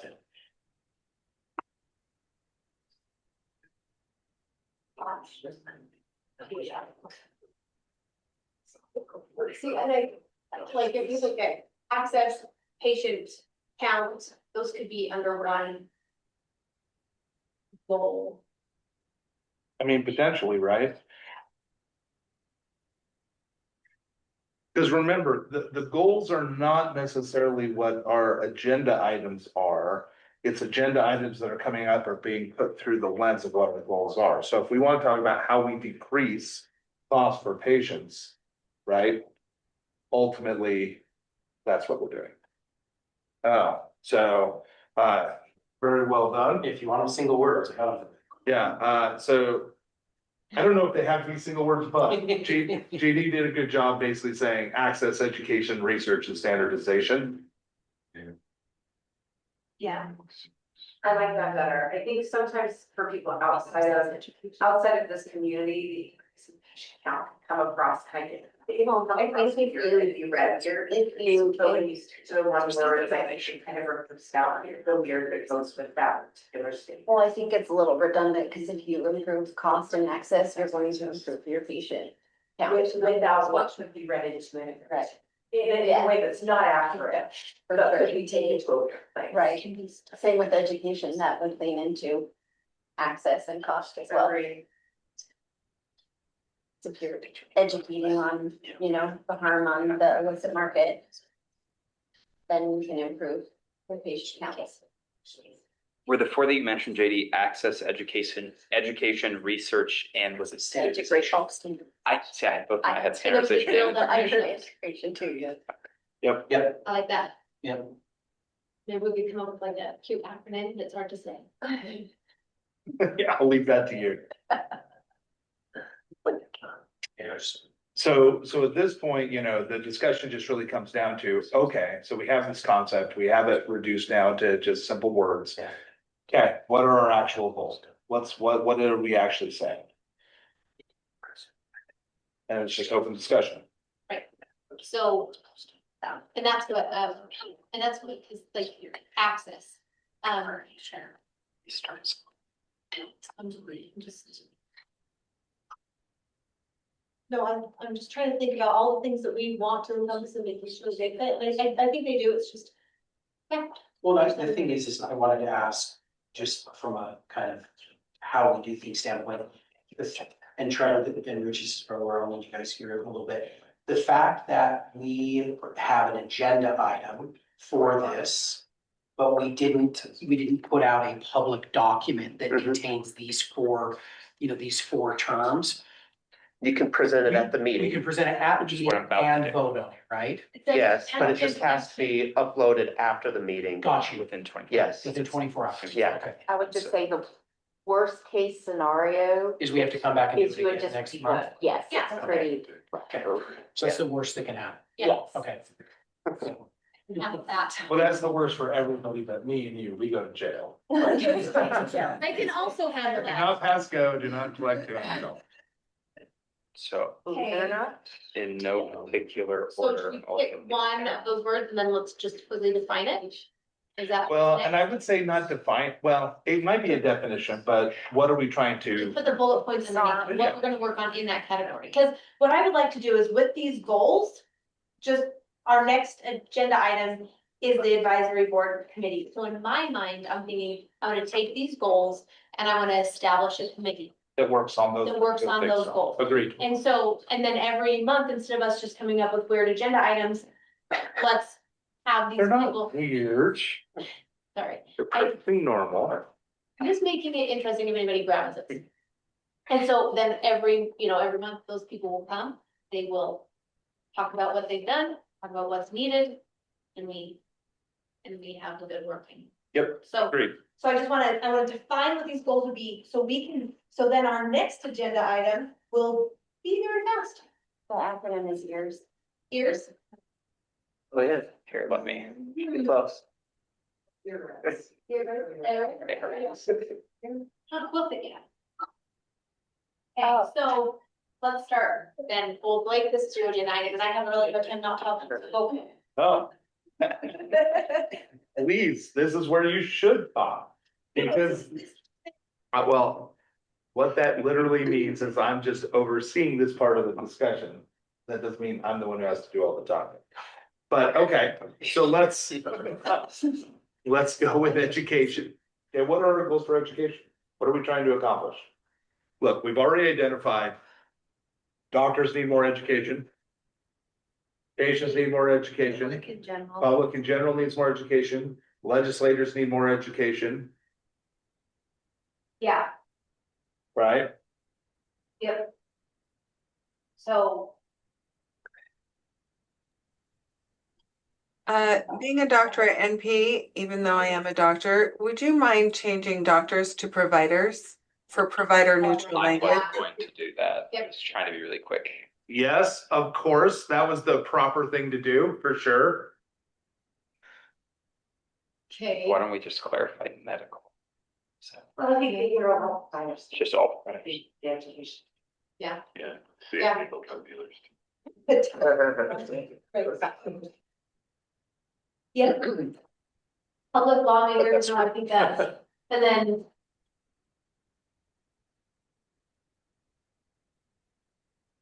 No, I'm just making sure that anything that I have written on, that the work, so I think that's good for you. There's, pharmacy staff. I have a lot of interesting would be a interactions with pharmacy. being a caregiver. But that would be a provider, but maybe we do education to. Industry. Very. Industry. Doesn't this seem like this is the job of the committees? like not the full board to come up with today as to what the subset of goals necessarily is. I'm not saying I want to stop the conversation, but Yeah. I feel like it's what the committee, this is the first thing the committee should be charged with is defining what this, like if they're gonna be assigned, you know, depending on what committees we come up with, hey, we're probably gonna have a research, I guess, a research and education committee or something like that. They then can determine who are the appropriate populations that need to be educated. And then they can come up with recommendations and or, you know, initiatives that they'd like to seek out. Not that I want to stop the conversation, I just think that trying to come up with all the answers today, No, you're right. it might be best to just leave it to the committees and have them, you know, No, work you're- on those subsets of goals. You're totally right. I'm used to kind of working bare bones, and so when I do something, I'm like, we have to do it. Hey, knowing Right now. that we can actually discuss things short of a quorum, I feel like this gives us a whole lot more that we're able to do in committees and stuff like that, so. So one question about education, and this is, so I agree with JD, actually not coming up with all those things, but here's what are we doing with education? Are we providing education? Are we providing education opportunities? Are we generally educating? What is it then about education that we're actually trying to accomplish? I mean, we've identified people who need to be educated, but. Again, I think that is what the committee will determine, right? But Who to educate, how to educate, and all of those things. Like, if you have a very specific idea on what you want for education, you join the education committee and you will come up with that. Like, I think coming up with that today, unless you're planning to give the committee's guidance of, like, if that's the purpose of it, to say like, hey, here's how we want you to think through this when you meet as a group. Okay, fine, but otherwise, That's what I'm asking. I feel like that's the job of the committee, is the 3 or 4 people that end up on the education committee, assuming that's one that we create. They need to determine who's the audience that you're trying to reach. Are we is the board going to be trying to provide education? Is the board going to be making recommendations for legislative changes like we've done in the past around education to UDAF and or to DHHS? I just don't, to me, I would rather leave it open-ended for the committees and see if the committees can actually perform. And then if they don't come back and you get to a meeting and it's like, oh, hey, we didn't get anything out of it, then I think you can provide some further direction. But I'd like to leave it open-ended to allow the committees to actually determine like who they think should be, because I don't think you're gonna hear much different, right? I don't think that whoever the 3 or 4 people are on the committee are gonna come back and say, actually, we want to educate, you know, people living in a different solar system, right? I just don't think you're gonna see that. So I feel like they're gonna be boxed in naturally by it. And I would hate to create any sort of like artificial boundaries or parameters for them. I think going back to even the mission and the vision where you're like, duh, of course we're gonna follow. Like, Right. you know what I mean, this, that, or the other. I feel like the committees can do the same thing. I think these are general goals that we have. And we now need to use the committees to put the meat on the bones. Or we can pull back and we, as a full board, can define each of these goals, you know, more specifically, and then that's the direction that's given to the committees. I think you can do it one of 2 ways. I just think in the next 55 minutes, you might be hard pressed to come up with everything we want these things to attack. So I don't think it's all or nothing on any of that. I mean, just leaving it so open that there are no guidelines or no sidelines to run in. Like education, if you're just gonna say education, okay, 3 or 4 committee members come up with every single thing there is to know about education. It's a broad thing. And you may have somebody who just has a personal stand who says, the only thing I really want to educate are stoners, which is okay. Like, there's no problem with that. But that may not be what we're actually trying to say when we say education as a board. What are we trying to say? Are we providing education? Are we creating education? Are we creating and providing education? Are we working with stakeholders to ensure people are educated? Like, we're doing something with education, and that's the only parameter I want. I don't care about who we're getting to. I think you're right. I agree with you. How you flesh that out, but what's the goalpost? What are we actually trying to do? Rich has had it. I just was gonna suggest to help guide it, it would maybe help to have them identify a problem. To say, what problem regarding education is there? Because that'll say, well, is your goal matching that? right? What is the problem with education? What's the problem with access? What's the problem with research and standardization? You know, something's wrong with the status quo. What exactly is it? In relation to providers, patients, public lawmakers, what's the problem? Right. And then you're saying, okay, what are we gonna do to address that problem? But start with the problem, and that creates a purpose for more of a directed purpose maybe than education, Yes, right? that's sort of the point. Yeah, I agree with you, Rich, because like, let's go to research. Well, Misty's gonna do some research. Are you gonna go do some research? Like, so what? We're gonna do something with research. We have a feeling that it's important. We feel like it's a mandatory for how we move forward. But we're not all gonna go do studies. Can And in I, fact, even if you have 3 or 4 people get together who say we wanna run a study. Like, are you funding it? Like, what, how is that? What is going on? So what are we trying to do with research? so can I say something? So I think we're taking a really high level approach to this. And I think we're crossing over into things that aren't really in our mission, vision, and purpose. When I think of education in the under our umbrella, education to me is on topics related to medical cannabis. Education is identifying what knowledge gaps exist, um, trying to summarize or coalesce in some way what little is known or what we know, and then determining what we still need to find out. And from those three things, determining if we can make a recommendation or not based on what is known. So I don't think it's really our responsibility to go to each of these groups because that work's already being done by the Center for Medical Cannabis. They already have a group dedicated to education for healthcare providers, patients, caregivers, all these different stakeholders within the medical cannabis program and the Utah community as a whole. I think with our role as a policy advisory board, we are drawing from each of our areas of expertise, identifying knowledge gaps, summarizing what we can bring to the table as far as evidence, and then using that group idea to inform policy. Does that make sense?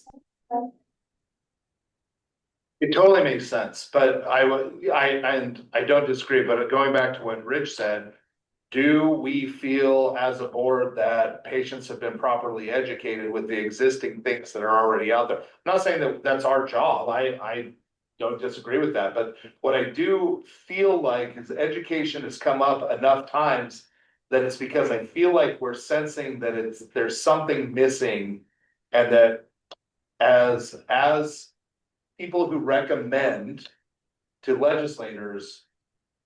Education is something like, is one of our agenda items to help educate in some way, shape or form? Or is education part of what we should be recommending to the legislators? The latter. Right. Like, I think with any of these, we are not going to improve patient access. Right. Other than by making a recommendation to the legislature that the legislature adopts. Agreed. We are not going to do our own actual research. What we Right. would do is we would make recommendations that could help ease the pathway for research or open up new research opportunities. Yes. Within the state. Same thing with education. We are not going to go out as a board and likely provide any sort of education. What we would do is we can say, hey, just like we did with the last time we made a recommendation around education was, we think funding should be, the patient fund, the enterprise fund should be allowed to be used for purposes of education. That's what it is. I don't see us coming up with anything substantive in these areas other than making recommendations to lawmakers. That's the authority that we've all been given. And so I think naturally knowing like what the parameters are on what we can do, that should guide your approach to each one of these. For instance, access. If the committee on policy or the committee on whatever we end up naming it determines that, hey, more licenses are appropriate, or 2-year patient cards would be appropriate, or doing away with some sort of fee would be appropriate, or whatever, to improve access for patients to the program, then that's the recommendation that would be, that would be made, right? Like, I think this is all gonna always be, to Missy's point, this is all always gonna be seen through the lens of the authority that we've been given by the legislature to act. No one, I highly doubt anyone's gonna walk in here and say, you know what, I really wanna provide, as a board, education to the public. Guys, we meet once a month, and we may meet once a month outside of that, with these new committees coming on. It's just not gonna happen, and we don't have the authority to do that. The public health agencies, sounds like someone's resting on their side of the wall. Public health agencies that are responsible for providing that education, or who can be given the authority to provide that education, are who we are gonna make recommendations to lawmakers to, earmark funds or whatever with. So the way I just see it is, I think we can leave it high level enough, but we know we're always constrained by, at the end of the day, purpose, mission, vision aside, there is statutory text that says what this board can and cannot do. So I would expect if someone says, hey, we want to standardize cannabis, like any other healthcare intervention, that those would be the types of recommendations coming out of the committees. And I don't think you have to get as granular on some of these things, because we're not ever going to actually do the research, right? Misty is, yes, right? And folks like Misty, but Misty's recommendations are not going to be that she's going to go off and do her own research, or somehow that the board, Blake and Misty, are going to get in the lab together and do their own research. So I think we're naturally constrained by it, but again, I think I see it both ways. I see wanting to be specific enough, so you're not just saying, here's a wide open universe, but I also can see something to say, we know what our general constraints are, and let's see what these committees are. Because from what I can tell, it sounds like there are a lot of strong opinions on maybe what type of education we should be recommending, or what type of research we should be supportive of. It sounds like that's a perfect place for a committee for someone to join and voice those opinions through there. And then they can bring it to the board, because I think that's one of the things I want to see going forward, is that we are not only making good recommendations, but the recommendations have been thought completely through to where we're actually offering statutory language each and every single time with it. And being prepared for, hey, what if they don't like this version of it? What's maybe an alternative version that we could adopt as well, So I think it's again, another long-winded way of saying, I think we leave it wide open, as wide open as we can, knowing that we're generally constrained by, the statutory text. But also totally happy to be overruled and have y'all go as specific as you want to. The only thing I would ask is, has everybody on the board, does everybody feel comfortable at remembering what our constraints are? If not, Trevor will send it around after the meeting. But I guess my point is, because what I've seen is a lot of times things derail, because like, as we're talking about it, everything you just said, yeah, agree, 100%. But also we all get into a committee meeting and they're like, you know what? I really think flyers are amazing. We should be making a lot of flyers. And then it's like, whoa, that's actually not what our job is. That's not what we're doing here. And so that's, I guess, the one reason I was like, I don't know, do you put, to recommend to lawmakers something about education? I don't know. I'm open to keeping it small, but I would need everybody to just say, I am comfortable. I don't need it, I guess. I would be curious to see if everybody says, yes, I remember my constraints and I know what my purpose is. Because if you don't remember that, then we should. Statute. That's pretty Guiding clear. language statute, I'll pull it up. Yeah, advisory board shall, and it does say consult with the department regarding cannabis patient education is one of the duties of the board. And then changes to statute, changes to rules. Right. I haven't read the statute in a couple of years, so I couldn't quote it. I generally know, but that's what my constraint is. But I guess I'm asking, is everybody comfortable with the constraint? Does everybody remember it? Does everybody know that? If the answer is yes, great. Yeah. Awesome. If you don't, then I don't expect everyone to pull out the statute every time to read before their committee meeting and be like, let us all remember this thing. You could just put a one sentence in that says, oh yeah, this is what we're trying to accomplish today. But JD, I'm open. I don't care. I think the simplest way to think of all of this is regardless of the topic, we're identifying gaps and or hurdles and we're recommending solutions. That is, Yeah. Yes. that's it. That's the scope of this. Whether you're talking about any one of those things we've talked about, that's what we're here for. Is it worth putting that one sentence in front of those or not? If not, that's okay. If it is, put the sentence in. Identify gaps and propose solutions or Yeah. For education, for yeah. any of it. Identify gaps and propose resolutions for access. Yeah, I mean, you could do that for every one of these. Every one of them, exactly, 100%. And it might be helpful to a committee to identify a chair of the committee and different roles and to say, Sure. have a defined purpose. This is why we're here. Write it out. It's like a charter, right? Right. This is why we're here. Well, I think that's what each committee should do. And honestly, I think that's going to help everyone like understand like how much you're willing to put into this. Yeah. How much you're willing to do too. I think that'll be the strength of the committees. And if you have a committee that's loose and doesn't meet very often and doesn't make very many recommendations to the board can ask of that committee, hey, what have y'all been up to? What have you been doing? I just like the idea of giving it as blank a canvas as we can. With, you know, to me, it's like a Bob Ross painting, right? Have you seen Bob Ross? Every once in a while, he would show up and he'd have some of the painting done, right? Because he couldn't do all of it, but man, he'd always put those little trees in, right? That's the way I see this is, you know, yep. The committee's gonna put all the little trees in. We can give them these 4 areas to work with it. Happy little accidents. Yes. Happy little trees. Yeah. Hey,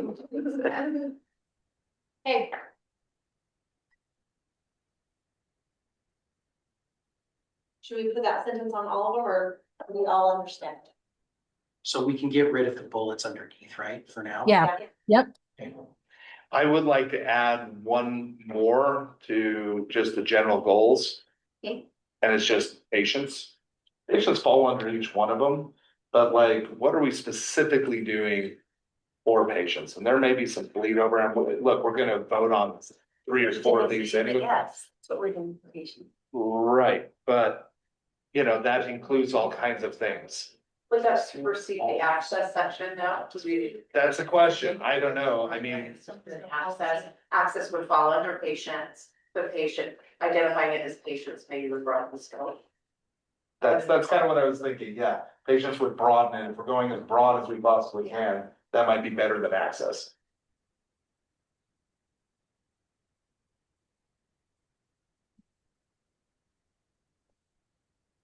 You could put patient before some of them, like patient focused research.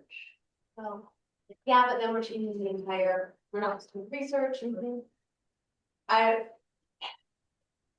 How many committees are we gonna have? well, no, just kidding. I'm hoping, I was thinking just like 3 or 4.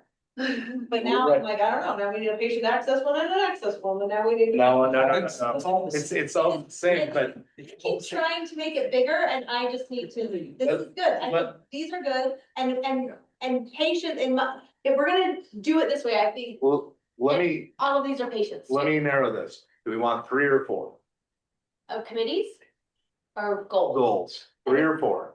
I think these 4 are perfect, but I'm one voice. With 4 committees, how many members do we have? And we're gonna have at least 2 to 3 people per? With the committee, we don't have to, we can pull outside members. We can have people from the public join, and so we have one of us or 2 of us in each one of these if they want to be. Okay. And so we can pull members of the public, we don't have to worry about more. What if there's only 2 committees and education and research is kind of the focus for one, and then access and standardization is for another? They're loosely related. They obviously have separate veins, but I think that's plenty of work for 2 committees, personally. You think those go together? I would put them definitely. I just want to make sure that we have, when we form committees, that we have specific committees just for one policy. And those are separate than patient Yeah, because I don't think those goals necessarily need to be the names of the committees No, either, right? no. Like, the way I'm thinking about it for committees is, I think there should be a policy focused committee. I think you could probably combine industry into a single committee, right? Like, tell me if I'm wrong, I think cultivation, processing, pharmacy. I guess we could add career, even career doesn't have a spot on here, there's just feel, we're getting a new one, aren't we? Yeah, so hey, we're growing, there's gonna be three of us. So I think I think that's two committees, and then. Quite honestly, I think.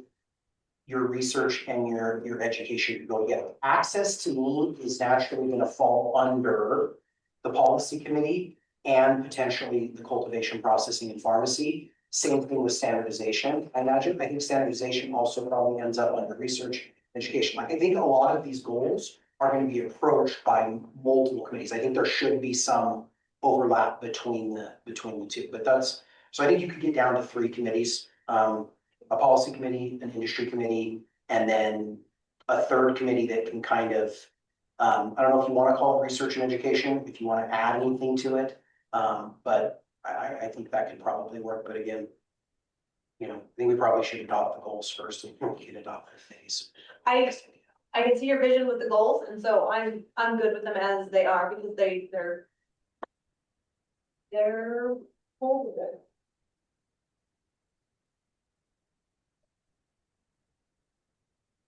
So you wanna make a motion? Or further discussion? It's your agenda item, do you feel? That's why I just asked. Misty, Dr. Hinton, you guys have anything else you wanted to say?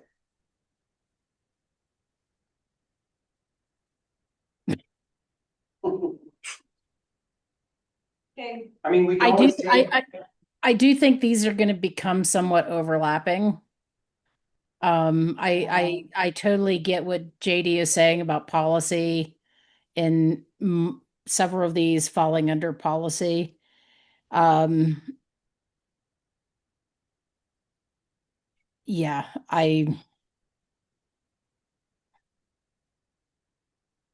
guess that's part of what we'll find out too, right? Yeah. We may find out that all we need is a policy in an Yeah. industry, or we may find out all we need is a policy in a research and education, right? We may realize these goals are overlapping, we may collapse some of them, we may realize like, man, education and research seems to kind of go hand in hand, so that becomes a singular goal, right? Like, I think this is just a good place to get us started, because I think the one thing that I've seen over time is our agenda items seem to come from individuals that are excited about a particular topic, right? I would love to see it come from more of a group. And to me, it's no different than the way I see the governance working group meetings working.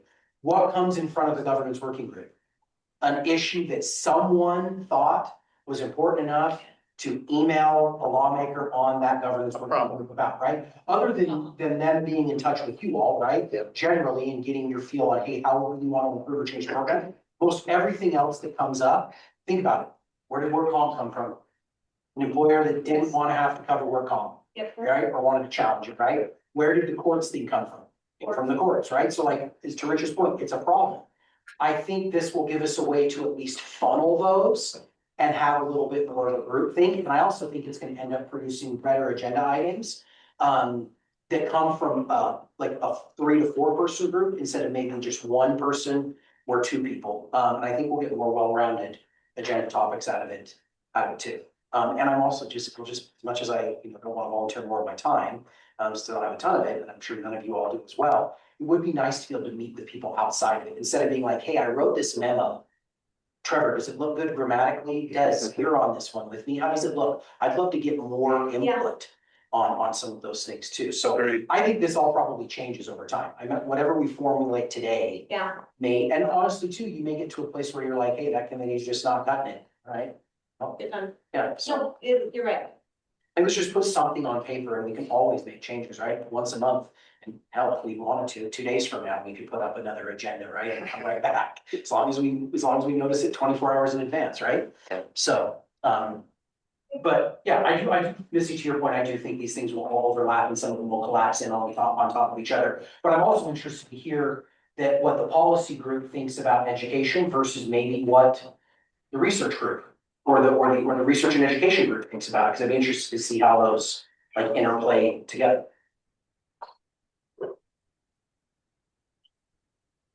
Everybody feels good? Okay, with that, I'm gonna make a motion that we adopt these 4 goals as the goals going forward for the MCPAB board. I second. May I ask a Yes. clarifying question, only for my sake? You are not motioning to add these to the bylaws. Just to have them No. as goals. Just as goals, not as the bylaws. Right. Especially because if we do come back and change them, I don't want to change the bylaws every time. Yeah. That's why I wanted to get a rock solid understanding. Chief. We make a motion that we move to adopt these 4 goals as our annual goals report, so we review them annually.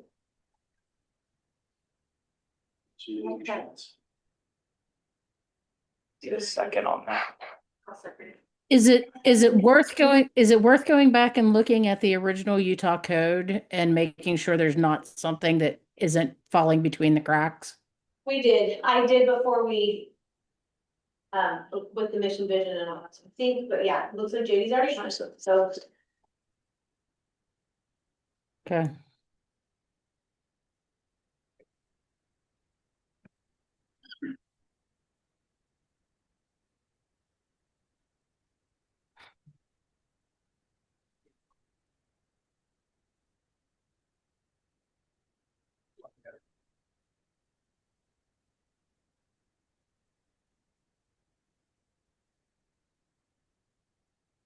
Yeah, I think policy, yeah, I think this will cover, CEQs we're asked to make recommendations regarding. And look, I don't think there's anything that prevents us from coming back next month if somebody found something and amending the goals, right? We just have to agendize it within 24 hours.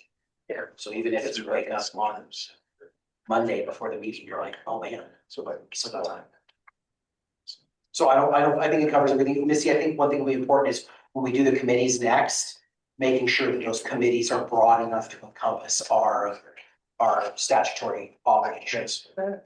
Yeah. Okay. Yeah, we a roll call vote on that. Absolutely, sure.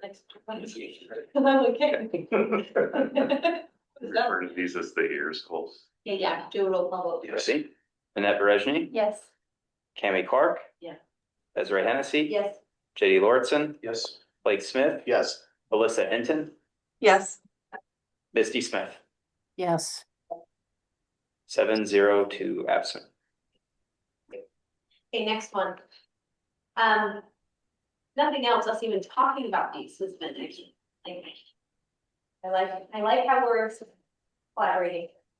Our next agenda item, we want to establish some board committees. For discussion and potential action, so, we have talked about, there's 2 on your A and B, a pharmacy committee, cultivator processing committee. I had tentatively thought of like 4, and now we're talking about 3, so just throwing this out here, I had thought like a patient access committee, so somebody that's like a committee that kind of focuses on patients, a committee that focuses on policy and rules, a committee that focuses on industry, and a committee that focuses on research, education, like the science side of things. So that's what I was envisioning. Tear that apart.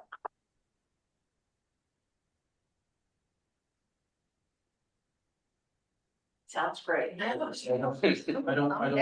disagree with it. But I thought we had said we had some ideas that we wanted to just stick with 3. This is 4.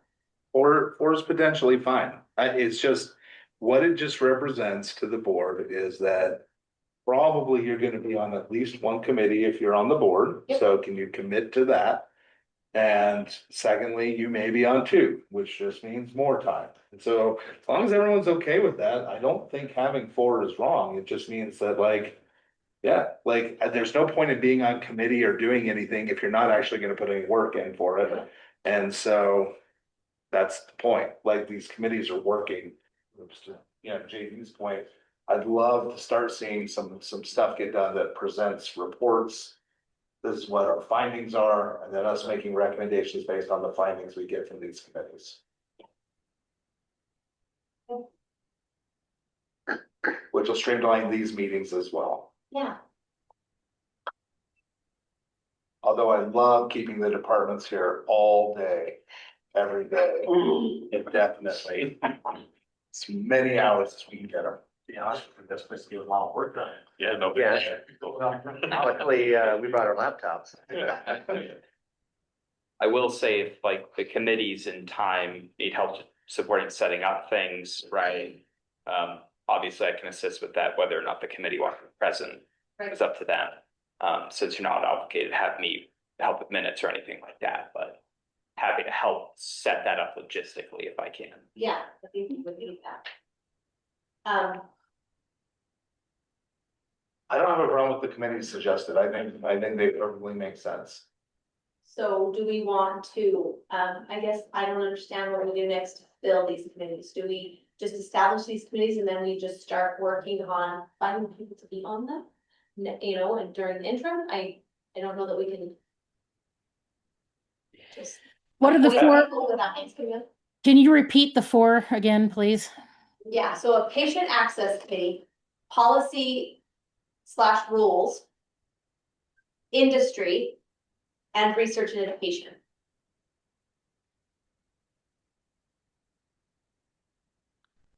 I don't know what you think about this, JD, but I think it's not a bad idea for it to be on an agenda item where we all express what interest in committees we want to do. I think we need to, we can't do that today. We don't have everybody and also everything else. So once we have a committee sort of we agree on, then is the next agenda item. Think about what committee you want to be on. And then let's sort of designate. So that way also, you know, the public or anybody else, industry in our case, knows that, you know, if who they can reach out to about specific things around those issues. So should we look at adopting these committees and then we'll just move next time on the agenda, we can have like establishing committees. Yep. Sure, just now. I can get these on, this will require an amendment to the bylaws because the pharmacy and the production committees are established in bylaws. That was the vote back in early 24, late 23. Do they have to be in the bylaws? No, We just chose to put in the bylaws. right. I think that was just a choice by the board. No, it's But- the pharmacy and what? The pharmacy and its cultivator and processor, I guess it's a So that's production what I'm saying. committee, but I can write these all down so the board can see it visually. How many people are we kind of thinking would be on each one of these committees? I just, sometimes I know that a lot of committees with a lot of people, it just gets bogged down. So I didn't know how many you were thinking. And what we're thinking is they meet, like, not during our meetings, and then we just have one of them come and maybe and present, so we wouldn't have all of the different voices, it was not, you know, I think the last thing we need is adding more voices to this room. And so just having somebody come and present, so, right? Isn't that what- Well, I mean, they probably present through whoever the board member is, I think. Correct. Right. Like that, like, and I would envision somewhere between, I would say it's gonna, like, if we space it out with 4 committees to try to make it so you're not necessarily on more than one committee. Probably 2 committee members, or 2 board members, and then somewhere between 1 and 3 at the most, additional people to work on it, right? So I would, because I don't think we want to get to where it's like a 50-person, you know, committee. Like the industry committee does not need to be every single licensee, right, or a representative from every single licensee. You know, obviously research and education, you don't need, Missy, you don't need to go, you know, gather up all your colleagues to meet on a, you know, a 75-person, committee or anything like that. I would think 2 to 3 board members, depending on, you know, because there's obviously gonna be one of these, if we do 4 committees, it has to have 3, you know, that's good. That's good. So I would think that, and then a couple of relevant members, you know, like if it's, you know, with policy, I don't know if it's, you know, I doubt it's gonna be awful, right? But maybe it's, I don't know if it's gonna be a lobbyist or maybe a member of the public who cares a lot about that stuff. But I'm thinking somewhere between 3 and 5 probably in total on the committees. with 2 to 3 of those being members of our board. Yeah. I can offer a thought, and it's only a thought coming from me, from my previous job, but you could make your policy committee a committee where the other committees report, like if you have 3 other committees, you have the chairs of those committees, they meet within the policy committee to bring something to the board itself, rather than the committees acting completely independently until they come before the whole body. That's kind of, everything gets run through that lens, since ultimately that's the recommendations we're making anyways, right? And before, you'd never have a forum, even chair of every committee, so the board. Yep. Yep. Yeah, so you always have 4, so you never have a problem. I like that idea. So Trevor, in terms of amending the bylaws, is that something that we'll have to do at our next meeting? That is a great question. Because that wasn't, even though we agendized committees, we didn't agendize amending the bylaws, right? We did not, which makes me a little weary, but I don't think it's an issue because it's not an independent agenda item. It's just the board's bylaws. Yeah, and the statute doesn't say you have to have bylaws. You've chosen to have those. You don't absolutely, you can run it how you want. You don't have to put the subcommittee. My thing is, if we decide on these 4 committees today. Yeah. Are we able to take a vote and amend our bylaws to include these 4 committees? Or are we okay to just adopt these 4 committees outside the bylaws?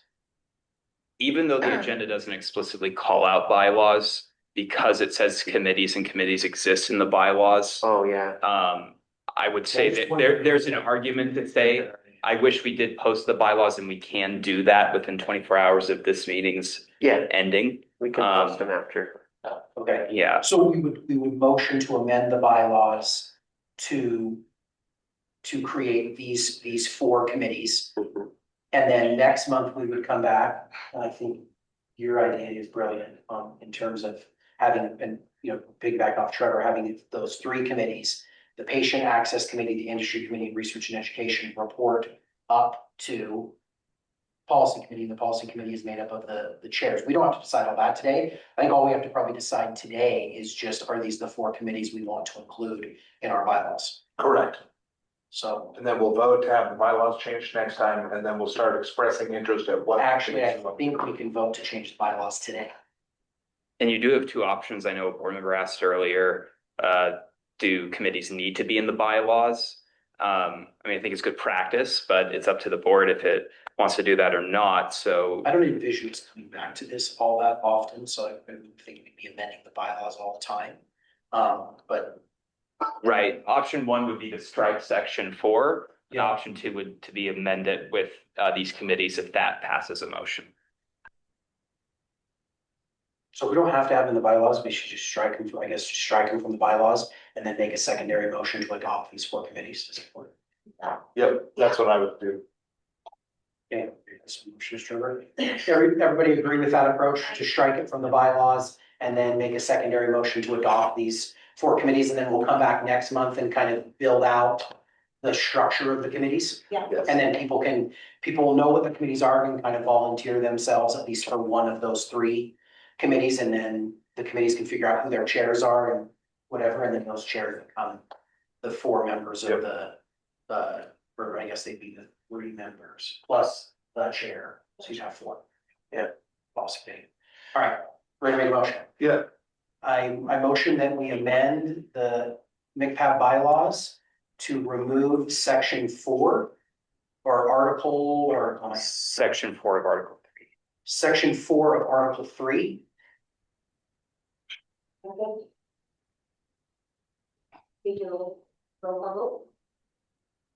Yes. Okay. Annette Berejny, Tammy Clark, Desiree Hennessy, Yes. JD Lordson, Yes. Blake Smith, Yes. Melissa Hinton, Yes. Misty Smith, Yes. 7-0 to absent.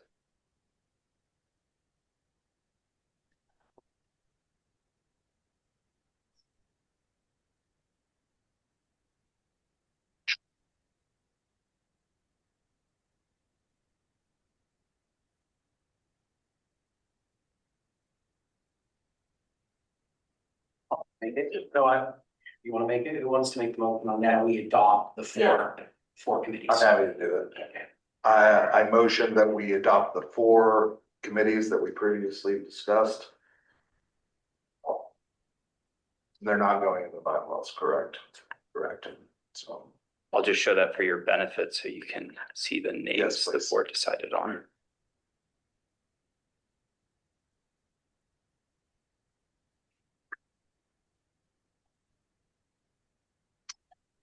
I second So I that know- motion. Can we do a roll Call vote. Annette Brezhnev? Yes. Cami Clark? Yes. Desiree Hennessy? Yes. JD Lawrenson? Yes. Blake Smith? yes, Melissa Hinton? Yes. Misty Smith? Yes. 7-0 to absent.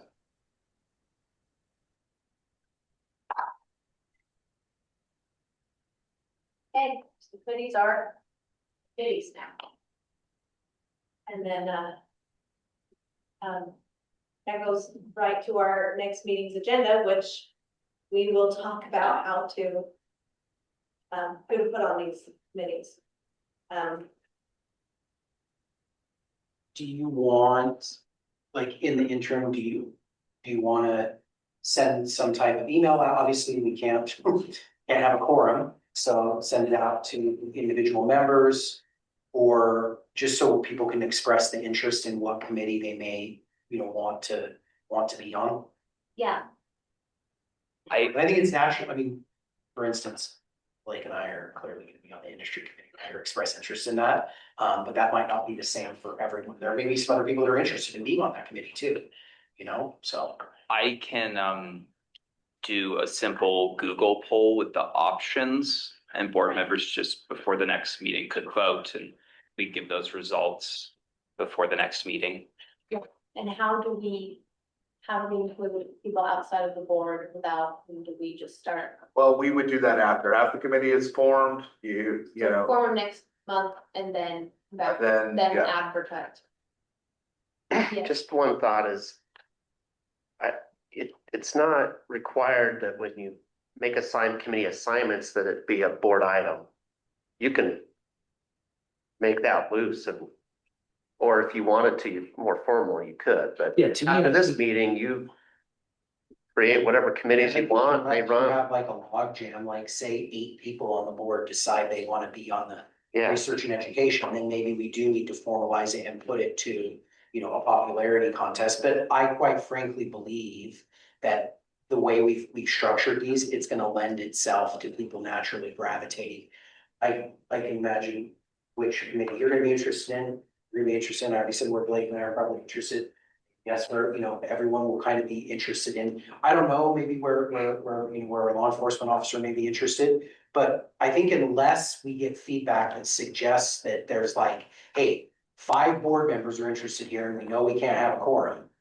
You know what I mean? Then I don't think we have to bring it, we don't have to agendize it. And as long as we know that within 24 hours in advance of the meeting, we should be okay to agendize it or not, right? The agenda change on it. So to Rich's point, I think you make a really good point about this. The one thing I would say is one of the reasons I like having it as an agenda item that we discuss on the board. There's times where full transparency to the public about what you're doing has value. And in this case, if we're forming working groups around specific items, I like the idea of being able to go to the legislators and say, we formed these groups, we did an open meeting. yeah, That type of thing. And so that would be the reason for it more so sure. than anything else. Just. Yeah, you do it how you want for that purpose, yeah.